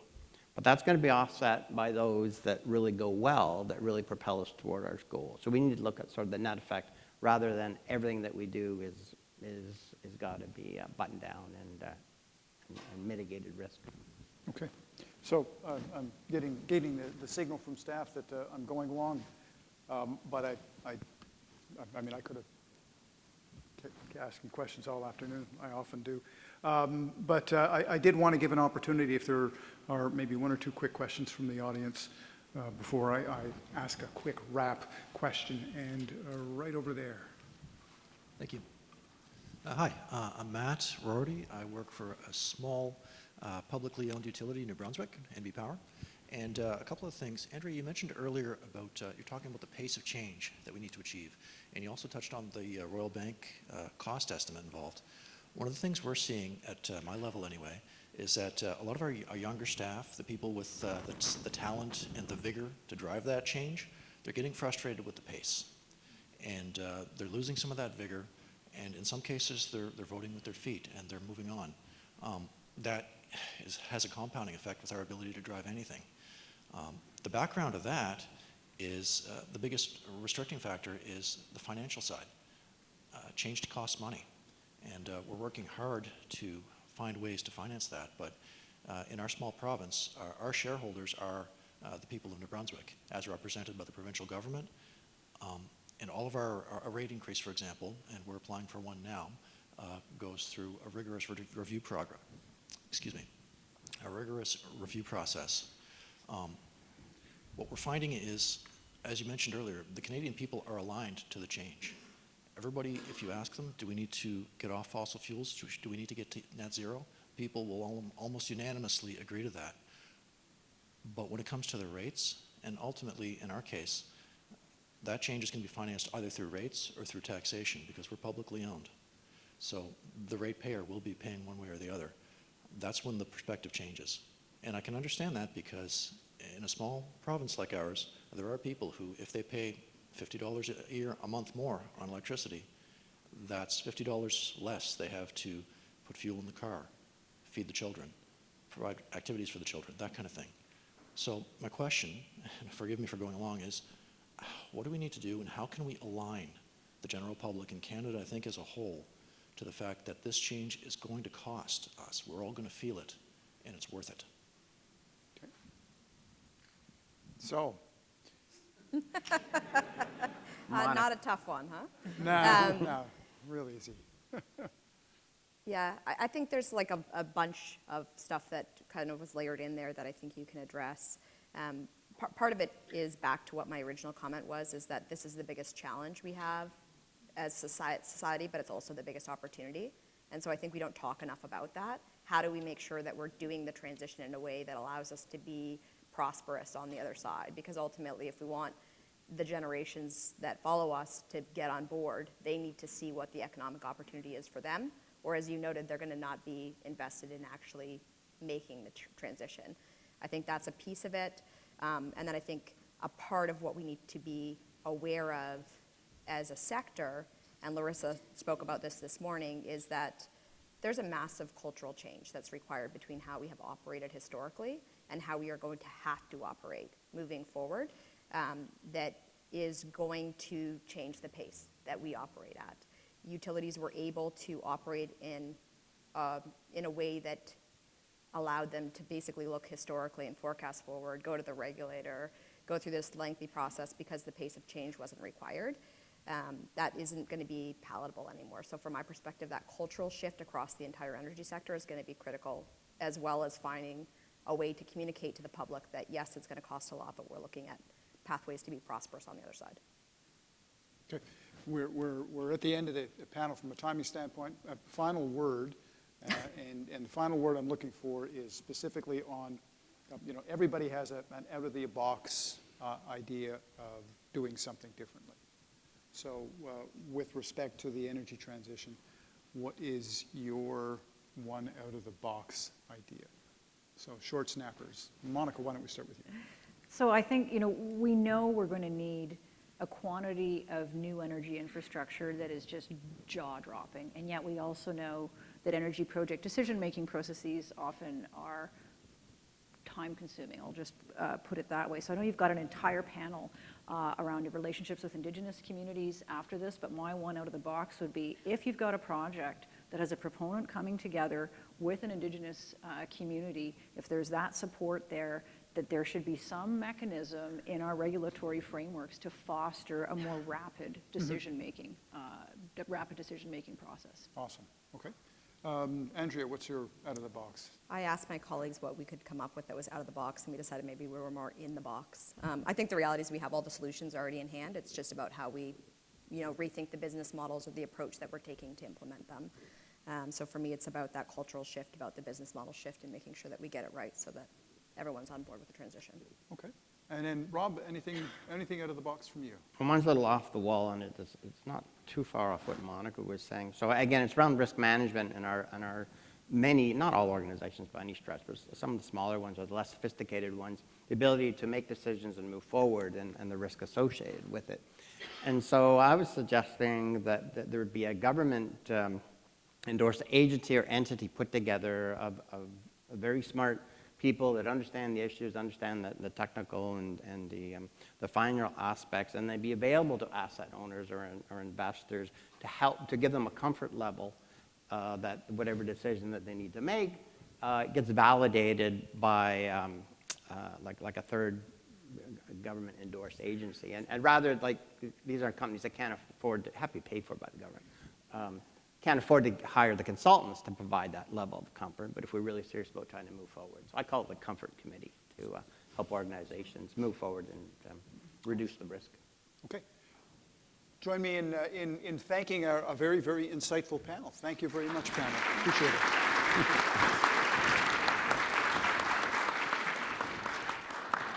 And we have a really great panel. We're going to have that ably moderated today by Jay Graywall from Manitoba, President and CEO of Manitoba Hydro, and some fantastic panelists. We have Jesse McCormick, Senior Vice President, First Nations Major Projects Coalition. We have Tabitha Bull, President and CEO of the Canadian Council for Aboriginal Business. We have Guy Lonechild, President and CEO of First Nations Power Authority. And we have Brian Schmidt, the President and CEO of Tamarack Valley Energy. So with that, I'd like to turn it over to you, Jay, and the panel. Thank you.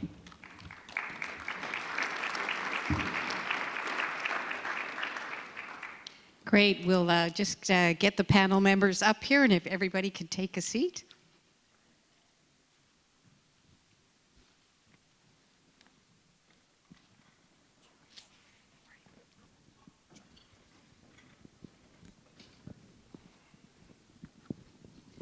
Well, firstly, I'd like to welcome the panelists for taking the time to join us here.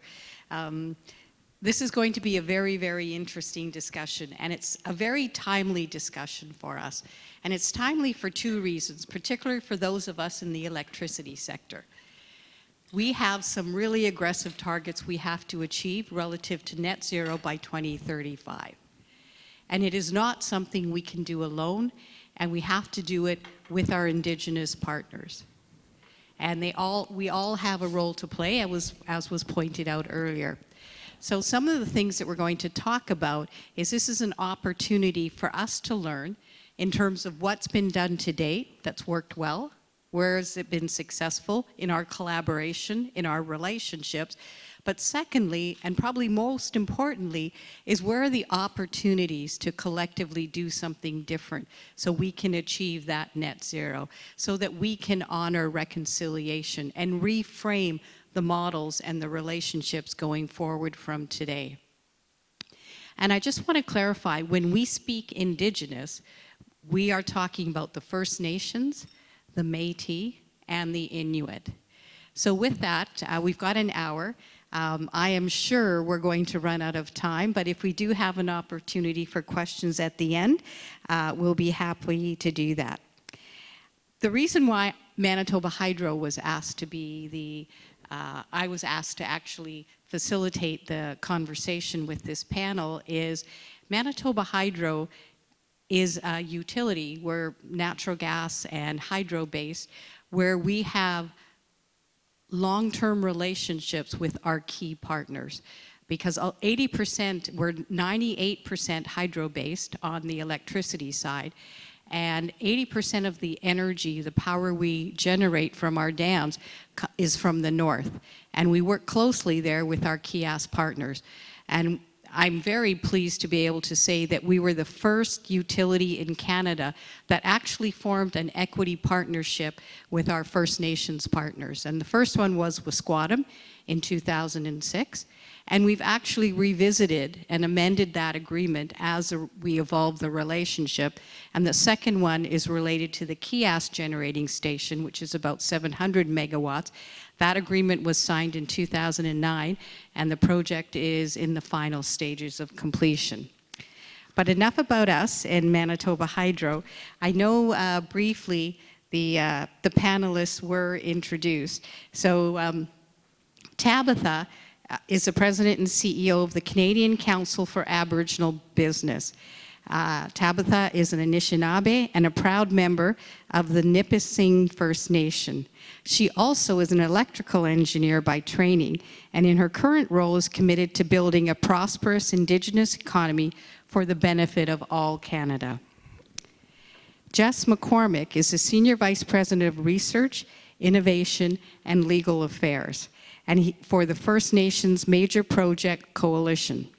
And the focus of the coalition is to advance opportunities for First Nations to acquire ownership stakes in major energy projects. Guy Lonechild is the president and CEO of First Nations Power Authority. And in that role, Guy is focused on connecting First Nations with industry leaders and experts involved in renewable and alternative energy developments. And Guy and I actually just a week ago, less than, sat on another panel, not in this country, but and had some great conversations. And finally, we have Brian Schmidt, and he is the president and CEO of Tamarack Valley Energy. He's also an honorary chief of the Blood Tribe in southern Alberta, and is the industry advisor on the Indian Oil and Gas Canada Indian Resource Council Co-Management Board.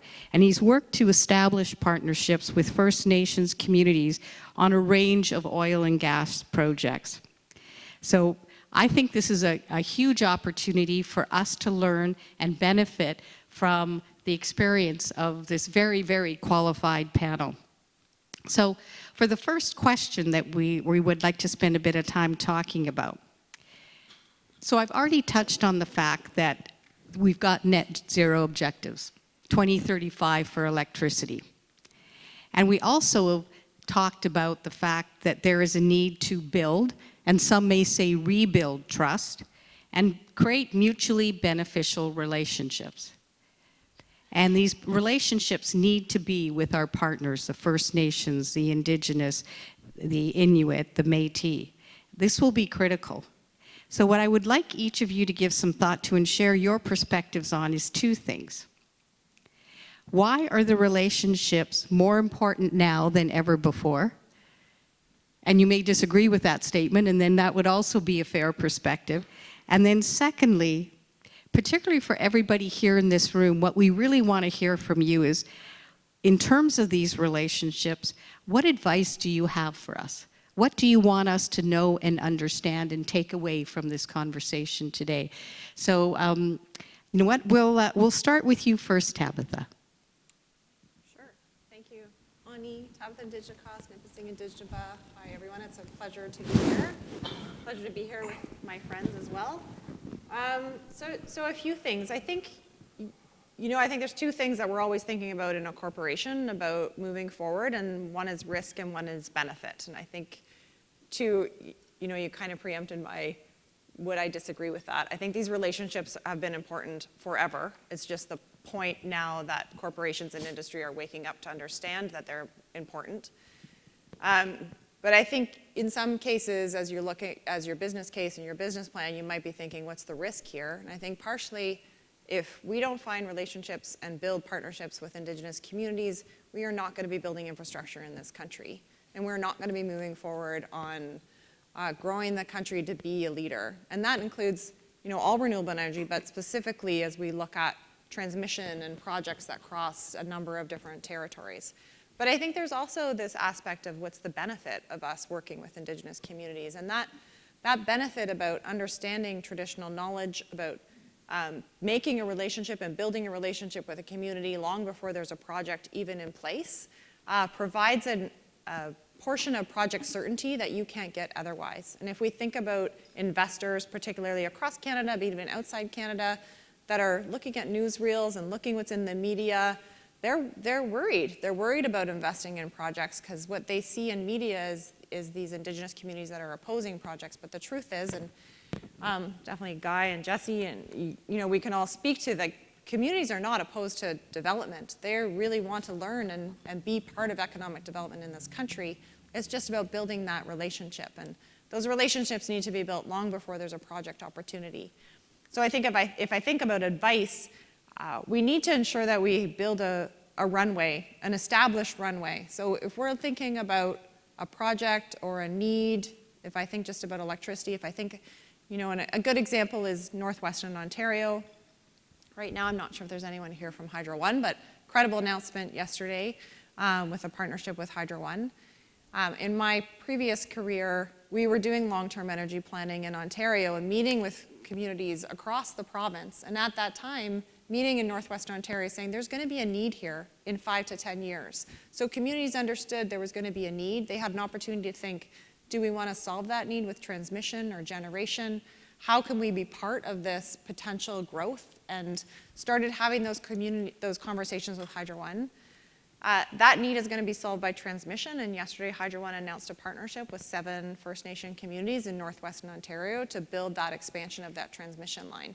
But those conversations started 5, 6, 7 years ago. So we need to be ensuring that policy ensures that that runway is prepared and that communities have an understanding of what opportunities might be coming so that they can build that capacity and be ready to answer those RFPs or those calls when they come to fruition. Thank you, and that's actually very helpful because we've actually had that experience at Manitoba Hydro in terms of the runway. On the last project, Kias, with our Kias Cree Nation partners, there's 4 of them. I think it took 6 to 8 years to work through to a place where we had support and agreement with all of the members in the community. So that's some very good advice. Jesse, what would you like to add to this? Thank you. Bonjour, bonjour, Jesse McCormick, I'm from Chippewas of the Thames First Nation. That was my greeting to you. I acknowledge you as my relations. We are related, we are connected. And in one important way, we're treaty partners. We're sharing this land pursuant to agreements that were made and upheld and need to continue to be upheld. I have the privilege of working for the First Nations Major Projects Coalition. Our whole raison d'etre is to support First Nations, to ensure the capacity is there for First Nations to fulfill their responsibility to safeguard the land, the air, and the water, to support First Nations to ensure they have the capacity to be excellent partners across the table from all of you with the necessary legal, technical, and financial support to do that work, and also to help explore opportunities for equity ownership. including how do you access the capital? And if there's one thing I'm hoping you can take away from today's discussion, it is the importance of access to capital for First Nations. The idea of, there's often the question, what can I do to support reconciliation? For this room specifically, I would ask when you step into those rooms with ministers, with government, they say, hey, how you doing? The first thing you say is, I'm doing fine. Really, really would love to see some access to capital improvements for First Nations. To the question, I'd like to thank Mr. Meekus for helping us to start off in a good way. I'd like to acknowledge the territory. I used to live in Ottawa and had the opportunity to hunt and harvest in this space. And I asked for permission from Mkwanaga, and I asked the people whose territory this is to do that and have that opportunity. And I'm thankful to be here today, and I'm thankful to have shared in their land. In terms of your questions about why it's important to strengthen these relationships, the two first things that come to mind are one that Tabitha mentioned, which is the idea of accelerating the build. We need to move from what we currently have as electricity infrastructure to something much more robust, much more effective. I had the chance to talk to Neat earlier, and he was telling me about where we are in terms of the current capacity of the grid to support electrification and where we need to be. And if we're going to move through that to that spot, we need to acknowledge that the pathway to net zero runs through Indigenous lands. And those partnerships are going to be enormously influential in terms of how quickly things move forward, in terms of regulatory processes, but also in terms of public support. So accelerating the infrastructure development that needs to take place very much hinges on First Nation participation. And I'd also encourage us to also reflect, we're very privileged and fortunate to be in this room, but for the many First Nations folks who are struggling with poverty, with the impacts of colonial policies, with the negative challenges of displacement from lands and territories, the partnerships that can be built, the revenue streams, the capacity that can be strengthened is really an immense contribution to reconciliation, economic reconciliation, but reconciliation in terms of the well-being of Indigenous peoples, which is a contribution to the betterment of Canada. To your last point about what advice or ideas, I would give three thoughts. One is to be creative, to be committed, and to be comfortable. To be creative in the sense that the structures that we currently are working with are not designed to facilitate First Nations participation. In many ways, they're barriers. We need to be creative to find ways around or to improve those systems. To be committed, to know that this is going to be hard work, that we have to spend the time working together to build the relationships, to work through the issues, to find a way through the conflicts that will arise, but ultimately can be solved. And to be ultimately comfortable with the idea that things are going to change. To look out at the horizon and say it's going to look different than what it looks like today. And if we work together, we can get there in a good way. Thank you, Jay. Thank you, Jess. And what I find very interesting about what you just shared, and I think both you and Tabitha hit on the issue of capacity. And I think as utilities, we also have to build the capacity on our side to be able to engage in a way that works for the First Nations. And absolutely, we hear you on the Capitol. Guy, what would you want to say to the group that are waiting to hear from you? Yeah, good afternoon to each and every one of you today. My name is Guy Lonechild. I'm the Chief Executive Officer of the First Nations Power Authority of Saskatchewan. We got our start in the little city of Regina, and it was a bit of a collaboration between SaskPower Corporation at the time and the FSIN, which I was the chief at the time, in terms of finding ways to improve the quality of life and the economic impacts that the province and its developments have.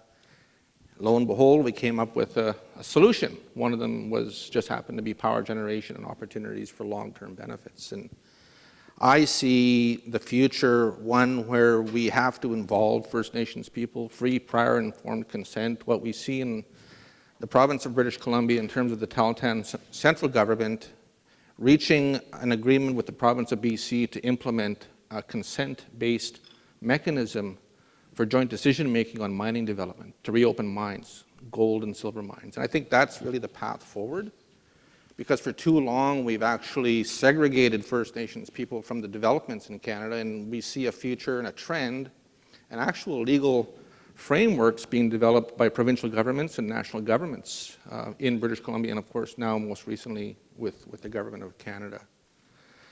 And so I guess I want to see a future, one where we have not just FPIC, free, prior, informed consent, but we actually have development and ownership opportunities, as Jesse and Tabitha eloquently speak about.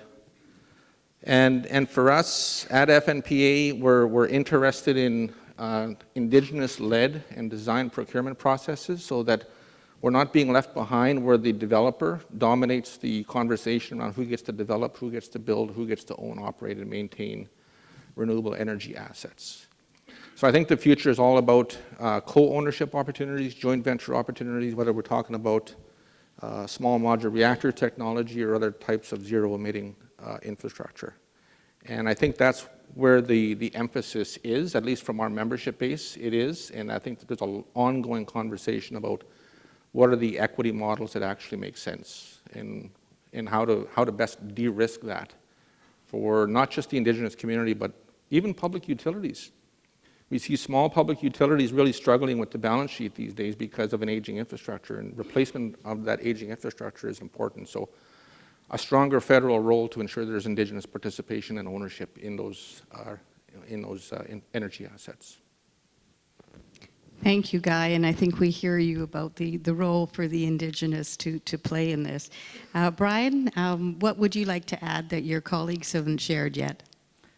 Yeah, so I think in the oil and gas sector, we've learned that we must, and it's good business to do partnerships with First Nations.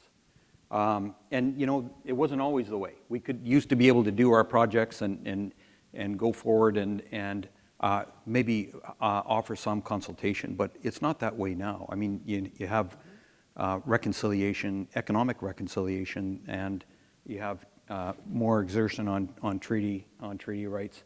And then more importantly, is the positive aspect of just doing business together and the untapped resource potential that we have in our relationship with First Nations. And let me just talk about what can go right and what can go wrong. I'll give you a couple examples.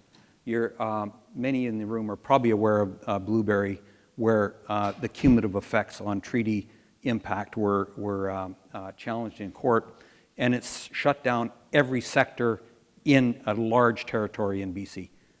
Billions of dollars of investment put on hold. There's where some things went wrong, and we can probably, everybody's got some ideas on what went wrong there, but it's a very impactful event when things go wrong, and I can't help but think for the people in this room today that are embarking on billions of dollars of projects about how do you stop this kind of thing from occurring. But let's talk about what's going right. We spent in the oil and gas industry $2.36 billion in 2019 procuring contracts with Indigenous. That's amazing. That's 11% of the total spend going to Indigenous people, contracts, and supplies. We also know from the 2016 census survey that Indigenous workers in oil and gas sector earn about $144,000 annual salary. That compares to $45,000 on the average Indigenous salary. So a big step change. And for us, what it gets us is it gets labor in remote areas where we just can't find labor. So there's a real win, I think. If I look at my company specifically,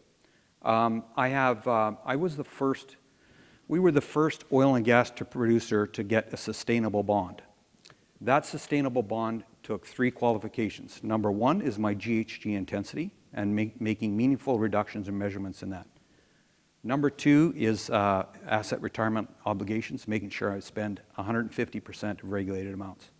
Number 3 is Indigenous hiring and bringing Indigenous people into the office, more intense in the field operations. But you know, we were 0 in the office when we started that, and now we're at 4.5%.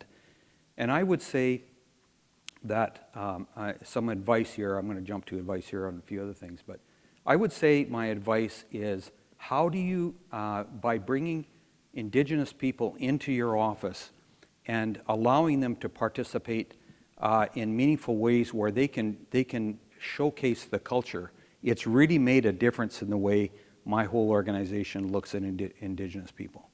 And that has been an experience I probably didn't count on when we embarked in this, but it's been very meaningful and will lead to tangible business results.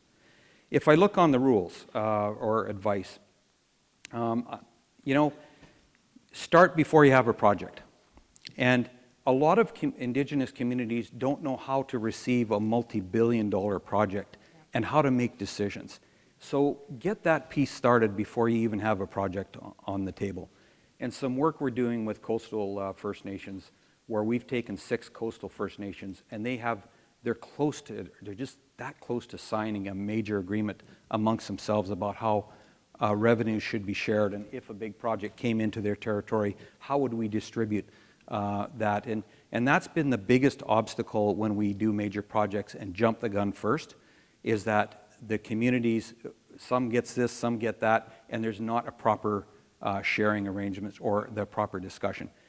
So you have an electrical association, do that through your association, pay for some staff to go out there and work alongside, not to tell them what to do, but just advise them on how to pull it together, some costs for them to get in conferences and do together.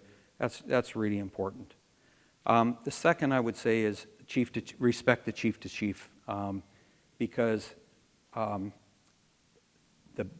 chief of that Indigenous organization wants to talk to the chief of your company. And that's a respect, I think, that really goes a long way. I think the other thing is, don't look at them as a stakeholder. They're not a stakeholder.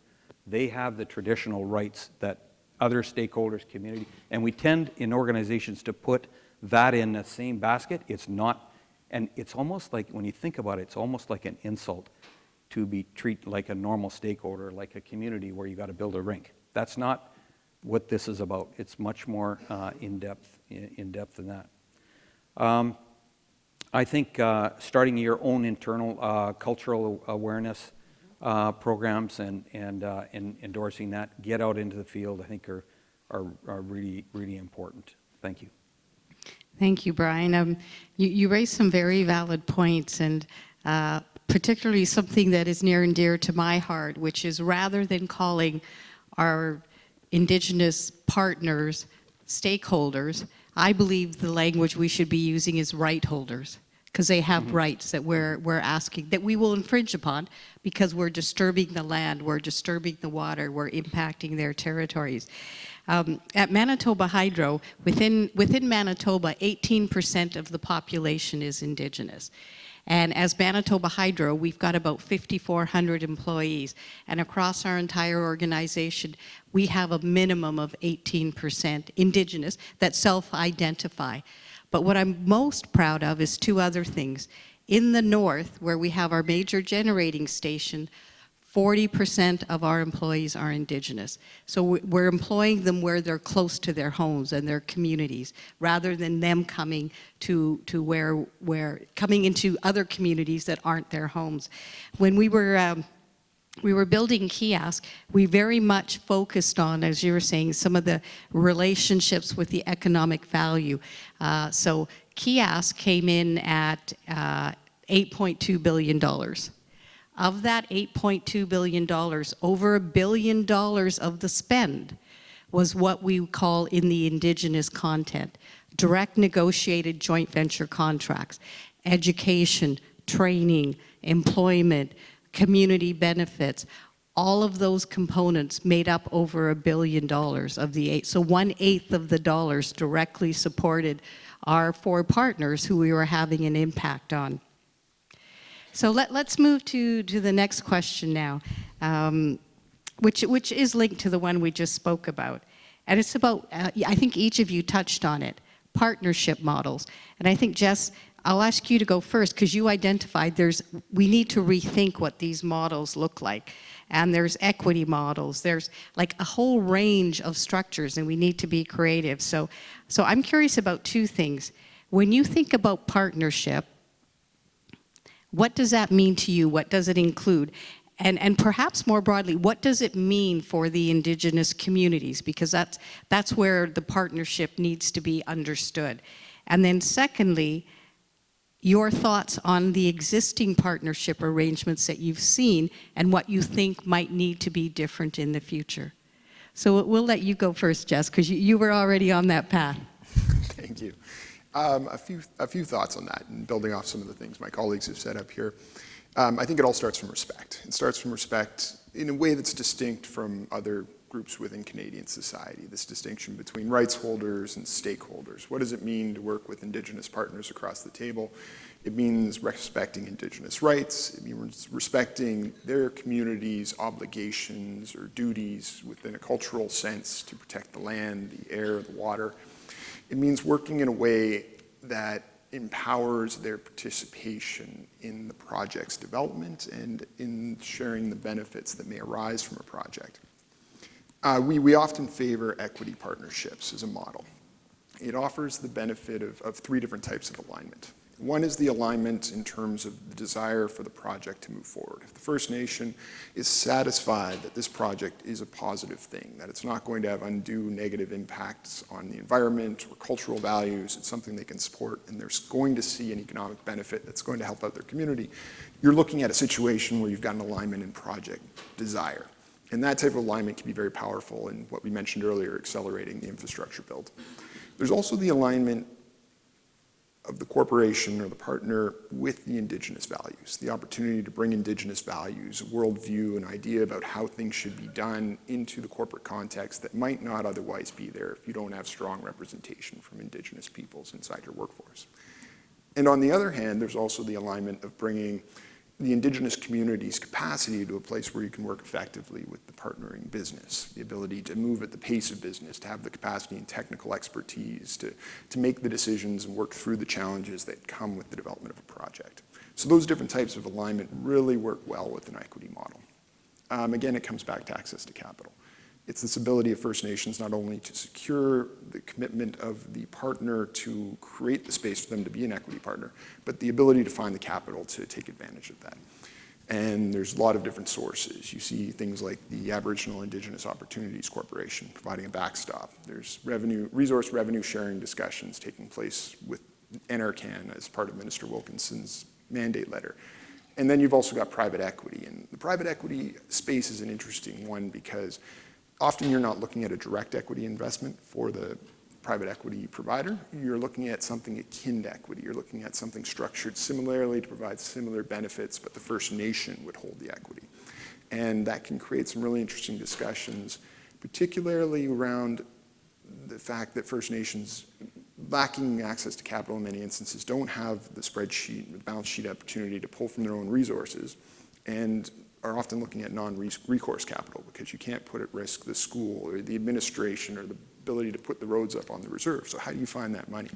And I think that's where we get back to what we were talking about earlier, which is this concept of creativity. How do we develop new systems which provide that opportunity? How do we structure different transactions to make sure that there's the financing available to First Nations, and how do we do that together in a way that promotes all of that alignment that we discussed? So I think there's a lot of opportunity, both on the Indigenous side, but as well on the corporate commercial side, to really advance the discussion and hopefully be looking back in 5 and 10 years from new models that are effectively ensuring that First Nations have that opportunity to participate as equity partners. Thank you, Jess. And Guy, I know this is something you're very passionate about, so why don't we let you go next and build on what Jess has shared with us? Absolutely. That was a great answer. And I'll take a different approach to this one. I think what we at FNP are trying to do is a knowledge transfer. We're trying to educate the next talent pool to take over. I'm looking for my replacement one day. The president, CEO of FNPA, the vice president of Manitoba Hydro, the president and CEO of OPG, many others. As you know, this is not an easy job. There's lots of hours and things like this that we do, but we're looking for that next investment, that next shining star, and those people who just want to actually make a difference. And Wahkohtowin speaks to all of it. It speaks to kinship. You have to bring people and young people into the mix so that they feel comfortable around us. And if they don't, then we have an issue. Because who's going to backfill and play that leadership role that we expect, and who's going to pave the way? So what we do is, separate from SAS Power in terms of its own procurement process, is we actually focus on knowledge transfer from the developer as a partner to the developer who's the Indigenous Development Corporation. And there's a whole host of skill sets and project financing and all kinds of assumptions that you make in terms of your financial model to cost out a project, we want them to learn that and know that well. And so training, training, training for the future, I think, is the way to go. And so for us, I think that's the difference. It's all about that knowledge transfer and getting skill sets developed so that your next generation of kin will take over and they'll do better than we did. And I think you made a very valid point there, which is there's various reasons why Indigenous partners will engage in a project. Besides the direct economic value, is that capability building within their communities so that in the future they will have the ability to actually take on some projects themselves or play a more prominent role. Brian, why don't you go next, and then Tabitha will let you wrap this one up. So I think I would say, from what we gather worldwide, Canada has the gold standard in terms of how to do equity partnerships. We're measuring where we're at now, but when you think about it, the partnerships that you've got in hydro, the partnerships that we've got in the oil and gas industry are leading edge, and we're the envy of a lot of other countries when it comes to that. And I think one of the things that we need to recognize is that for First Nations that rely on the Indian Act, and Métis that don't even have that, it's just not enough revenue for them to get themselves out of poverty. And I really feel for chiefs that have to deal with that day in, day out. And I'll give you an example here in a minute. But those outside revenues can now come in the form of equity partnerships. So if you look at the last one that was announced, it was the Enbridge sale to Indigenous peoples for about $865 million. And what a great project. Now, interesting enough, I know a lot of people think these things take a long time. That actually was put together in 6 months.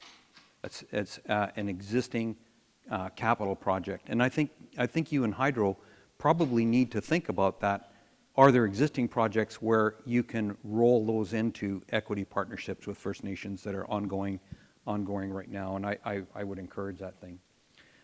That creation of alignment is really important. And for our industry to survive, we need to have Indigenous partnerships. And a lot of times, we're coming against the same obstacles, whether it be regulatory approvals or those sorts of things that move us forward. And we cannot do those. No one is going to listen to the oil and gas industry in terms of removing red tape and regulation. It's going to be First Nations that are going to lead that and determine what they want going forward, and we'll support them. If I look at the communities that we impact, one of the things, I'll give you an example from Tamarack's point of view. We went to Peavine Métis settlement about a year ago, went to that community. Many of the houses don't have any utilities, power, water. They're hauling water, they're chopping wood, no internet. And we talk about capacity building. Oh man, you don't have access to the world of information. No cell phone service. It's just and I would encourage leadership to go into that community when you see that, because then you can start to talk about partnerships for change. And we will lift through our partnership and agreement we have with Peavine Métis, we will lift that whole community out of poverty. No question in my mind. They will be getting tens of millions of dollars of additional income, and they will be part of that project and developing and being a partner in how we do it, not just the revenue. So really important there. 2021 is an important year because the Indigenous Stats Can information comes out. So we're going to be able to look at some really interesting data on how communities are impacted when a major project comes in. And this is something that I think we talked about collaboration with hydro and oil and gas. This is something that we're going to have some fair bit of experience in there, because what does it do not just for employment and employment income, what does it do for drug and alcohol abuse, domestic violence, and all the other social issues? And if there's one question I get from my investors when I talk about ESG and Indigenous, it's, listen, Brian, it's not good enough for you to just measure how many people you employ anymore or how many contracts. We want to know how your company is changing Indigenous lives. Oh, wow, that's hard. But through stats information, I think we're going to be coming up with some really good analysis that we can start to work on to get there. I appreciate your comment that because this discussion is all about how we need to think differently and how we might need to think about the value and benefit for Indigenous communities differently than we have in the past. Over to you, Tabitha. It's a lot to follow up on. To try to like bring all of that together, and I appreciate everybody's contributions and agree with all of them. I think, to go back to Jesse's answer to the first question, I think it is really about thinking and being innovative. This, when we talk so much about reconciliation and truth and reconciliation, it's almost like a fragile word out there right now, but it is really a journey. You learn a truth and then you reconcile that truth. And that's a journey that all of us have to go through as individuals and as corporations. And I think from an innovative perspective, thinking specifically about partnerships, we need to also think about that journey of capacity building. So if you enter into a partnership with a community that might be like the Métis community that Brian spoke about, we need to really think about how those long-term partnerships are able to be revised and be open. So as that community builds capacity, that we can then rethink how that partnership works. So maybe initially that partnership's about employment and training, but as those community people start to build businesses, let's be able to open that partnership again and make that partnership about procurement from Indigenous business within the community. We see so many times, and Chief Terry Paul said this on the Clearwater deal, Clearwater came to them and said, well, why is this a valuable partnership? We're looking for a long-term partner. And he said, we've been here for hundreds of years.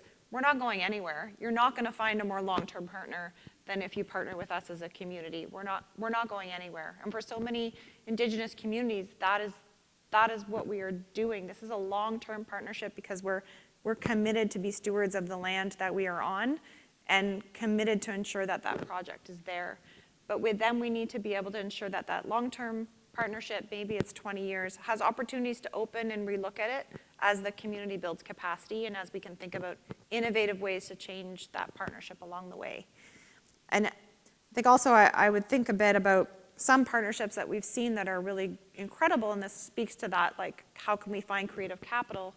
So if we think about, because I'm from the Ontario electricity sector in my past career, Ontario Hydro, and this happened in Manitoba and Quebec and BC, flooded a lot of Indigenous communities' lands. And communities, and I've had the honor of visiting some communities who have said, our community used to live there and the water rose and we didn't know that was happening. And we had to move really quickly to higher territory.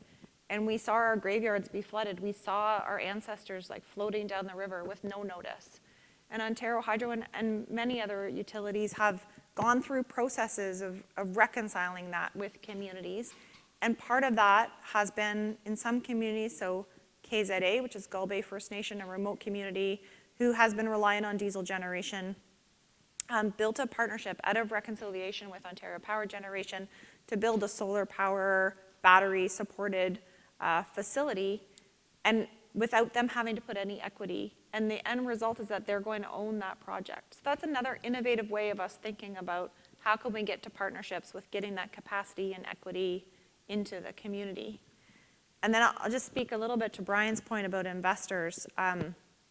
There's partnerships. So there's you as an organization building a partnership with a community, but there's also a role across your entire organization to play in how you're working with Indigenous communities and businesses. And that means all of your communication. So to speak about the use of the word stakeholder, something I speak about often, is everything that is coming out of your organization, you need to think about the use of the language that you're using and how Indigenous people are going to reflect on that. And that means not just saying stakeholders and everything, being really respectful and intentional about saying stakeholders in communities or stakeholders and Indigenous partners, just across your whole organization, not just within your Indigenous relations team or your EDI team or HR, but across your whole organization. So what are you doing about procurement, business development, employment, what are you doing about your community relations, and how are you being a leader in this space? And we've seen lots of energy partners be leaders, so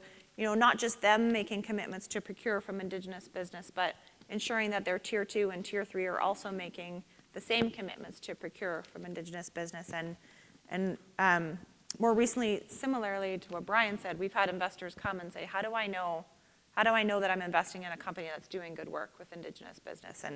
And that's going to be something that continues to come up and is part of that ESG conversation. You raised a good comment about procurement.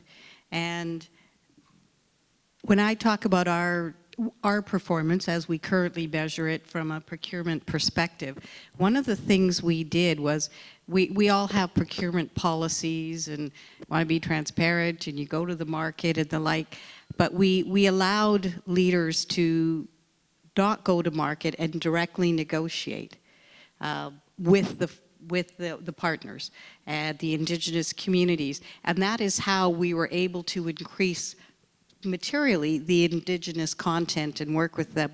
But the second step we took is for those third parties that didn't have joint ventures with the Indigenous, that were bidding on work on some of these major contracts, we actually put into the contract the amount of Indigenous content that we expected them to have. But we didn't just do that. We went the next step to say, and you have to report on this to us. We get to validate, check the numbers, audit them if we choose. And if you're not achieving this, there's implications. And it really increased that commitment. And now we've worked with some firms where it really doesn't matter what's in the contract. They exceed that. Because it's now part of their DNA and how they work with us. For the last question, or maybe the last question I would ask of you is, if there is one thing that you would ask, or you would ask us to ask of government, and Jess, you already said this, but and your one ask of the electricity sector utilities, what would that be as a takeaway? What do you want people to leave here and remember and think about? Guy, we'll start with you. Oh, wonderful. This is the one I wanted here. I think in recent times, or at least in my own experience, don't take your relationship for granted with Indigenous folks, people, communities, nations. We fought alongside you in the War of 1812. We fought alongside you in World War I and World War II. Don't turn your back on us, because we've contributed in so many ways to the well-being of Canada as we know it, and Turtle Island as we know it, but we're still left behind in terms of development. And so I was reading some material coming here on the Inequality Adjusted Human Development Index. And we're right along the same level of HDI as Middle Eastern countries, and so that's a shame. We shouldn't have had to be still playing catch up in 2022, but we are. So the utility sector has a long way to go in terms of its own ESG reporting. The Canada West Foundation report talked about that. And so don't take Indigenous people and their rights for granted as well. There's an evolving goalpost, as we see, in terms of the clean electricity regulations, the clean fuel standards, UNDRIP, and many other types of regulatory frameworks that's going to require a monumental effort to reach net zero. And that's a warlike effort, because our clean water and our clean air and our clean land depend on it. And so listen to Indigenous knowledge. Listen to the words of the elders, because it's the elders who are living with the sacrifices and the traumas that we all still endure today. So just walk a little bit in our moccasins and make sure that we're doing right by our children and our grandchildren who will inherit hopefully our successes. Thank you. Brian, you want to go next? Certainly. So one thing for governments, I'm going to give you two there, and I'll give you one for industry. But listen, I think the biggest thing I could say is, looking at the size of projects that you have, and that they're linear projects that involves many First Nations and many other Indigenous people along the way. That Bill C-69 and taking a look at the regulation and how we get big projects done has to be looked at. And we had 4 West Coast LNG projects. Only one of them went forward, and largely the others just gave up because they couldn't see their way through the process.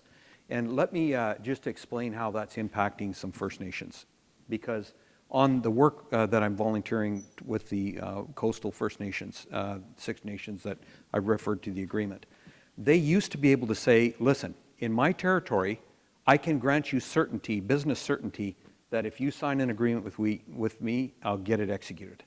And now the way Bill C-69 works is any First Nations across any province, many miles away from any impacts, can intervene on those projects. So I can't help but think how a utility is going to put up, up to $1 billion worth of regulatory review and paperwork and preparation, only to find out at the end that's a risk they just can't take. And I think it's something that the electricity industry, and perhaps along with us, but you might be better on your own, going to the federal government and talking about, if we're going to do this transition, we've got to do it a better way. So there's a great example where I think government can help. The other thing I would say is I'm going to build on Jesse's note about equity. AIOC is a great model, I think, that we could expand upon. And can you just let if they're not familiar with who AIOC is? So AIOC is the $1 billion worth of government fund that the Alberta government put to advance Indigenous businesses. And if you look at the most recent deal, the $865 million Enbridge deal, they backstopped the equity. So it's a full debt deal, but the equity portion that you would have normally put in is backstopped by the Alberta government. And I think the Alberta government's thinking of expanding that as we get more projects. It's taken those guys a little time to get off, and they've got some very stringent requirements. But I would say for hydroelectricity, your projects fit hand in glove with what AIOC is trying to achieve. And so we need more like that, to Jesse's point. How do we create that, and how do we make it so that the federal government and other provinces get involved in that kind of funding model? In terms of industry, I only got one thing in industry, so I'll back. Get involved with your Indigenous organizations. I mean, Jesse's is a fine organization, and CCAB, fine organizations. I've got Lynn is the director at IRN, Indigenous Resource Network. These organizations are organizations that help your organization get through the maze, work the contacts, what are the do's and don'ts, and advocate. They're good at advocating for your interests, where those interests are aligned with industry. Thank you. All of your comments were valid, so it's okay if you gave us 2 on the I got 2 government. more. Oh, you got 2 more? Here. Okay. No, I'll skip. All right. Tabitha. Sure. Thank you. I think I'll say one, and it applies to both government and industry. I believe that there is an incredible opportunity in the energy sector and utility sector to grow the Indigenous economy by partnering with Indigenous communities, and I saw that firsthand when I worked at IESO, and I feel very honored to have had that experience and to be able to grow the capacity of communities in Ontario, but it wasn't easy work. And I would say that this is a room of, each one of you has an incredible sphere of influence over who you work with, over the projects that you have the opportunity to work on, over the decisions you make about procurement within your organization. And those might be big or small. So maybe it's like who you hire to cater a meal, or who you do your graphic design. There's Indigenous businesses in all of those sections, and you each have an opportunity to make that decision every day. And it's not about spending more money out of your budget, it's just directing that spend to Indigenous business and Indigenous economy. And as you're looking at developing programs, be that long-term planning or procurement programs, You have an opportunity to be the voice to say, hey, how are we ensuring Indigenous communities are part of this? How are we ensuring there are no barriers in this program that might limit Indigenous participation in this program? And to have those people in the room, that it's not the Indigenous relations team or the Indigenous employee having to continually raise that, is an incredible, incredible allyship. And it's really an incredible opportunity that each of you have to really influence the way that we continue to move forward on partnerships for tomorrow. So, to my bench. I like that, partnerships for tomorrow.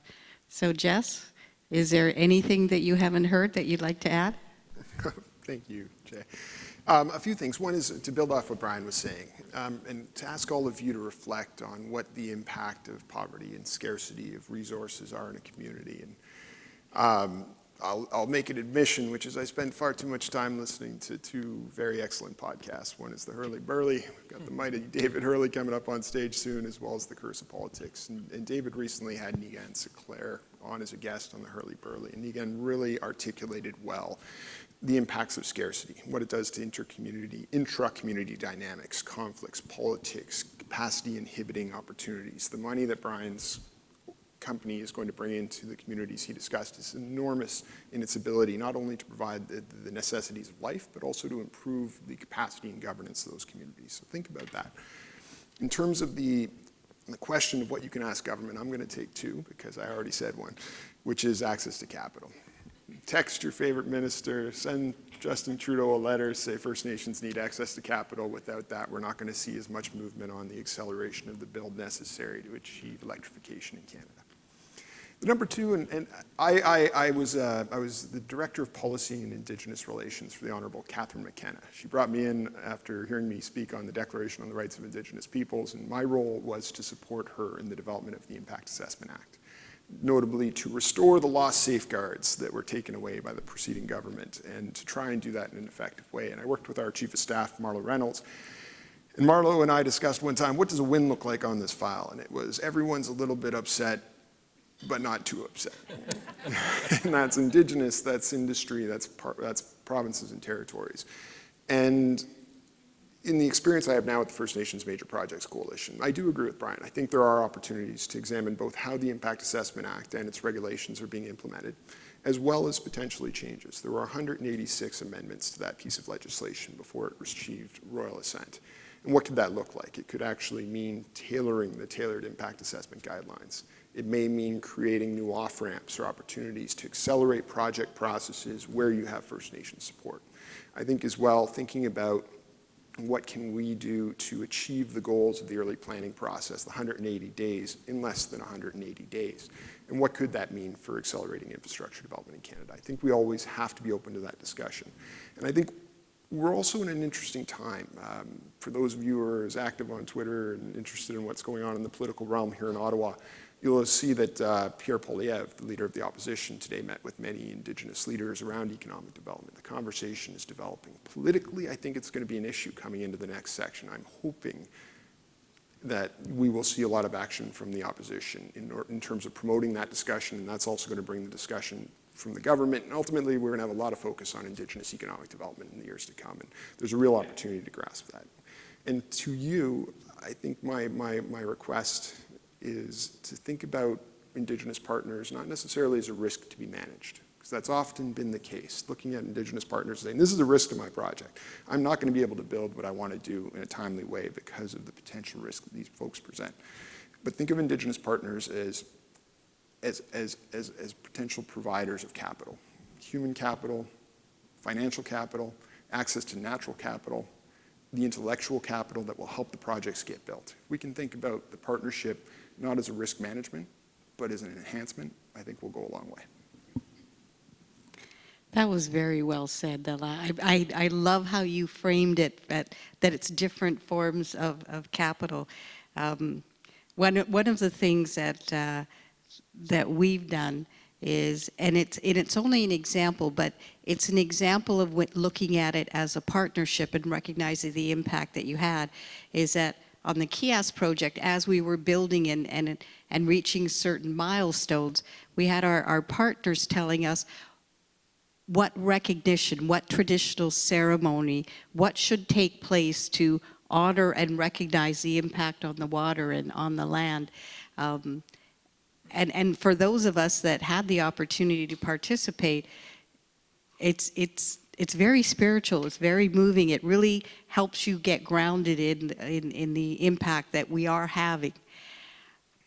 What I loved about what I've heard from each of you today is when you talk about partnership, you're talking relationship. And I think one of the things that's very clear is these are not commercial arrangements in the traditional sense.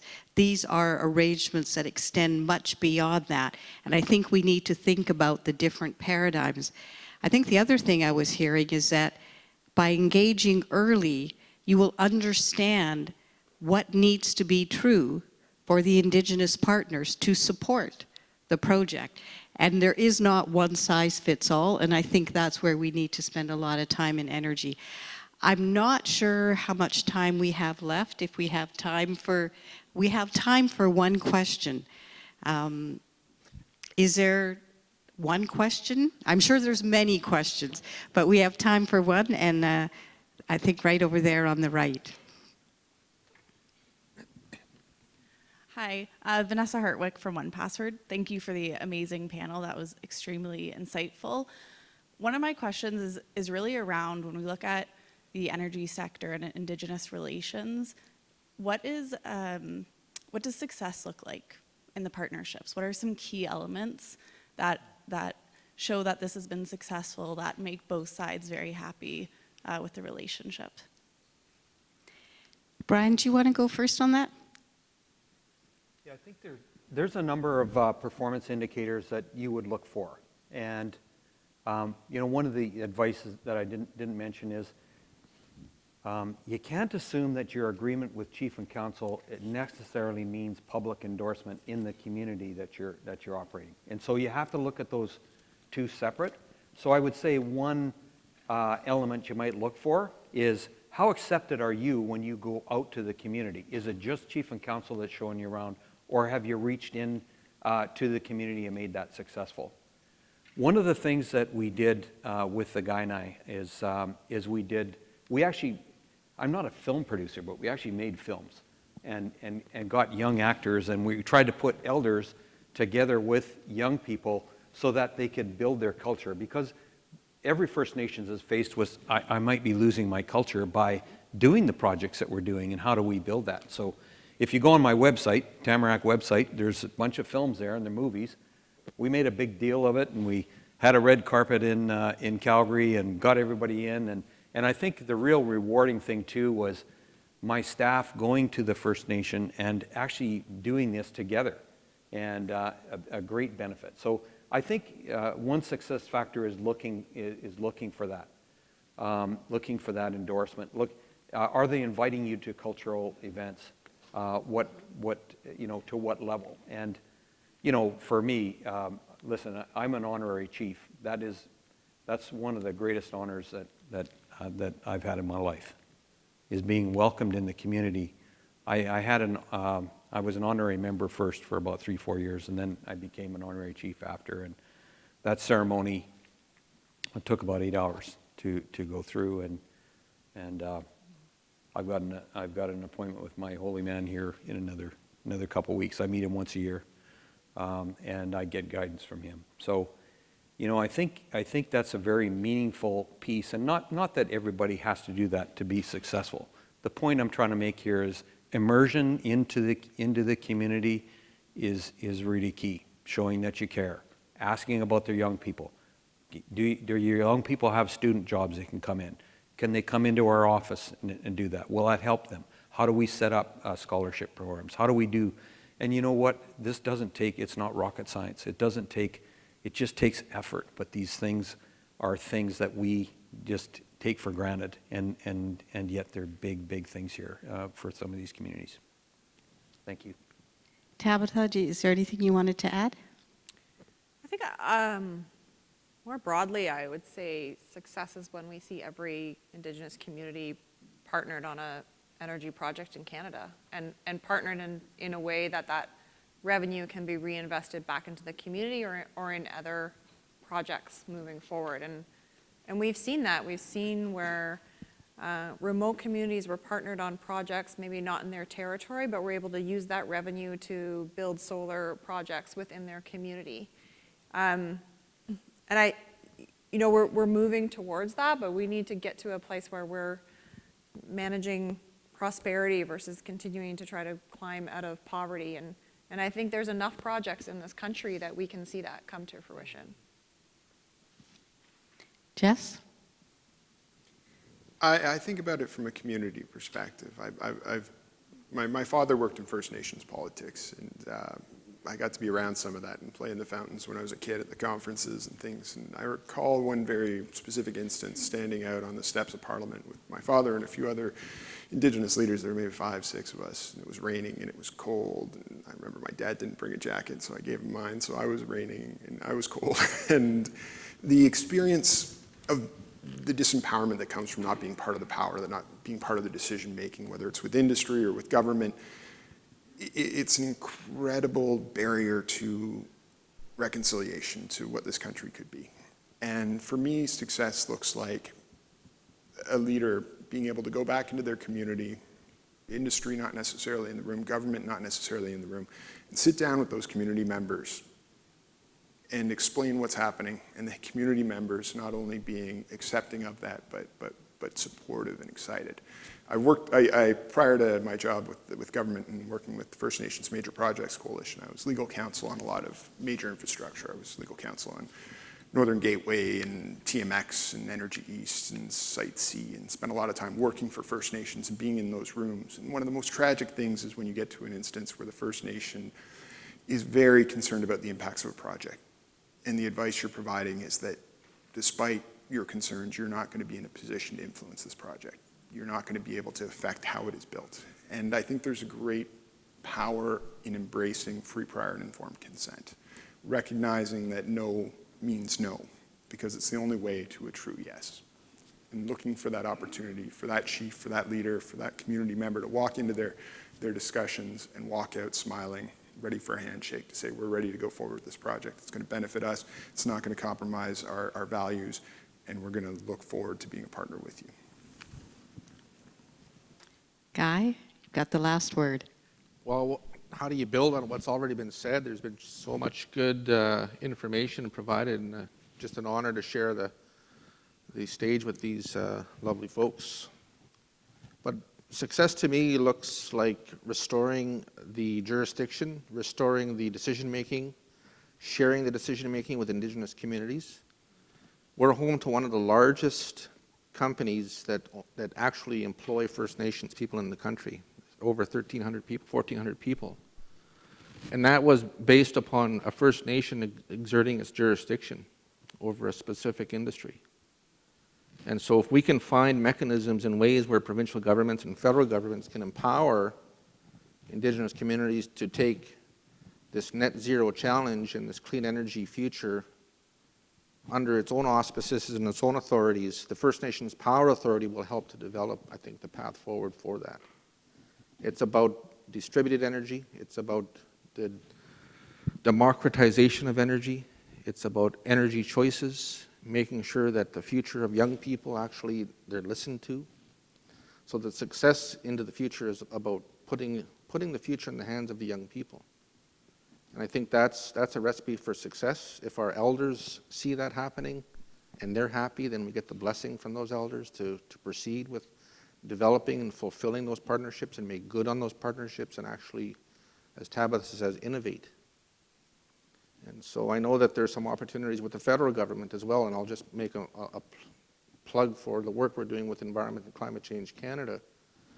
There is a real need to decarbonize our electricity systems, and the Futures Electricity Fund is an opportunity to put money, real cash on the dash, if you will, to have Indigenous communities build renewable energy projects. And so I want to thank ECCC, NRCan, ISC, and others. I think that's an important aspect of empowering First Nations communities to do just that, which is putting hands and equity and other types of forms of funding in the hands of Indigenous communities so they can make a difference and they can actually be decision makers. Well, I don't know if everybody recognizes how honored we are to have had this panel with us today. Their experience, their depth of knowledge, their commitment, and their focus on looking forward, on how we collectively collaborate and move forward, because this is how we're going to deliver on net zero. So I'd like to personally, as well as on behalf of everybody in the room, thank each of you for making the time to be here today and for sharing your thoughts. I know I've learned, and I hope others have learned today too. And lastly, if anybody has any questions on or comments about what I shared in terms of what we've done as Manitoba Hydro, our VP, well, actually, Jeff has got External Government, Indigenous Relations, and Communications. Jeff is Métis, and Jeff has been one of the key pillars in continuing to drive us forward in Manitoba Hydro to ensure we're doing everything possible to do our best as a partner, but also to do the right thing because it's the right thing. So Jeff is here, and you're welcome to ask him any questions because he's really been the backbone behind this. So thank you so much to the panel and to the audience. And I believe, is there another panel, Francis? All right, over to you. Thank you.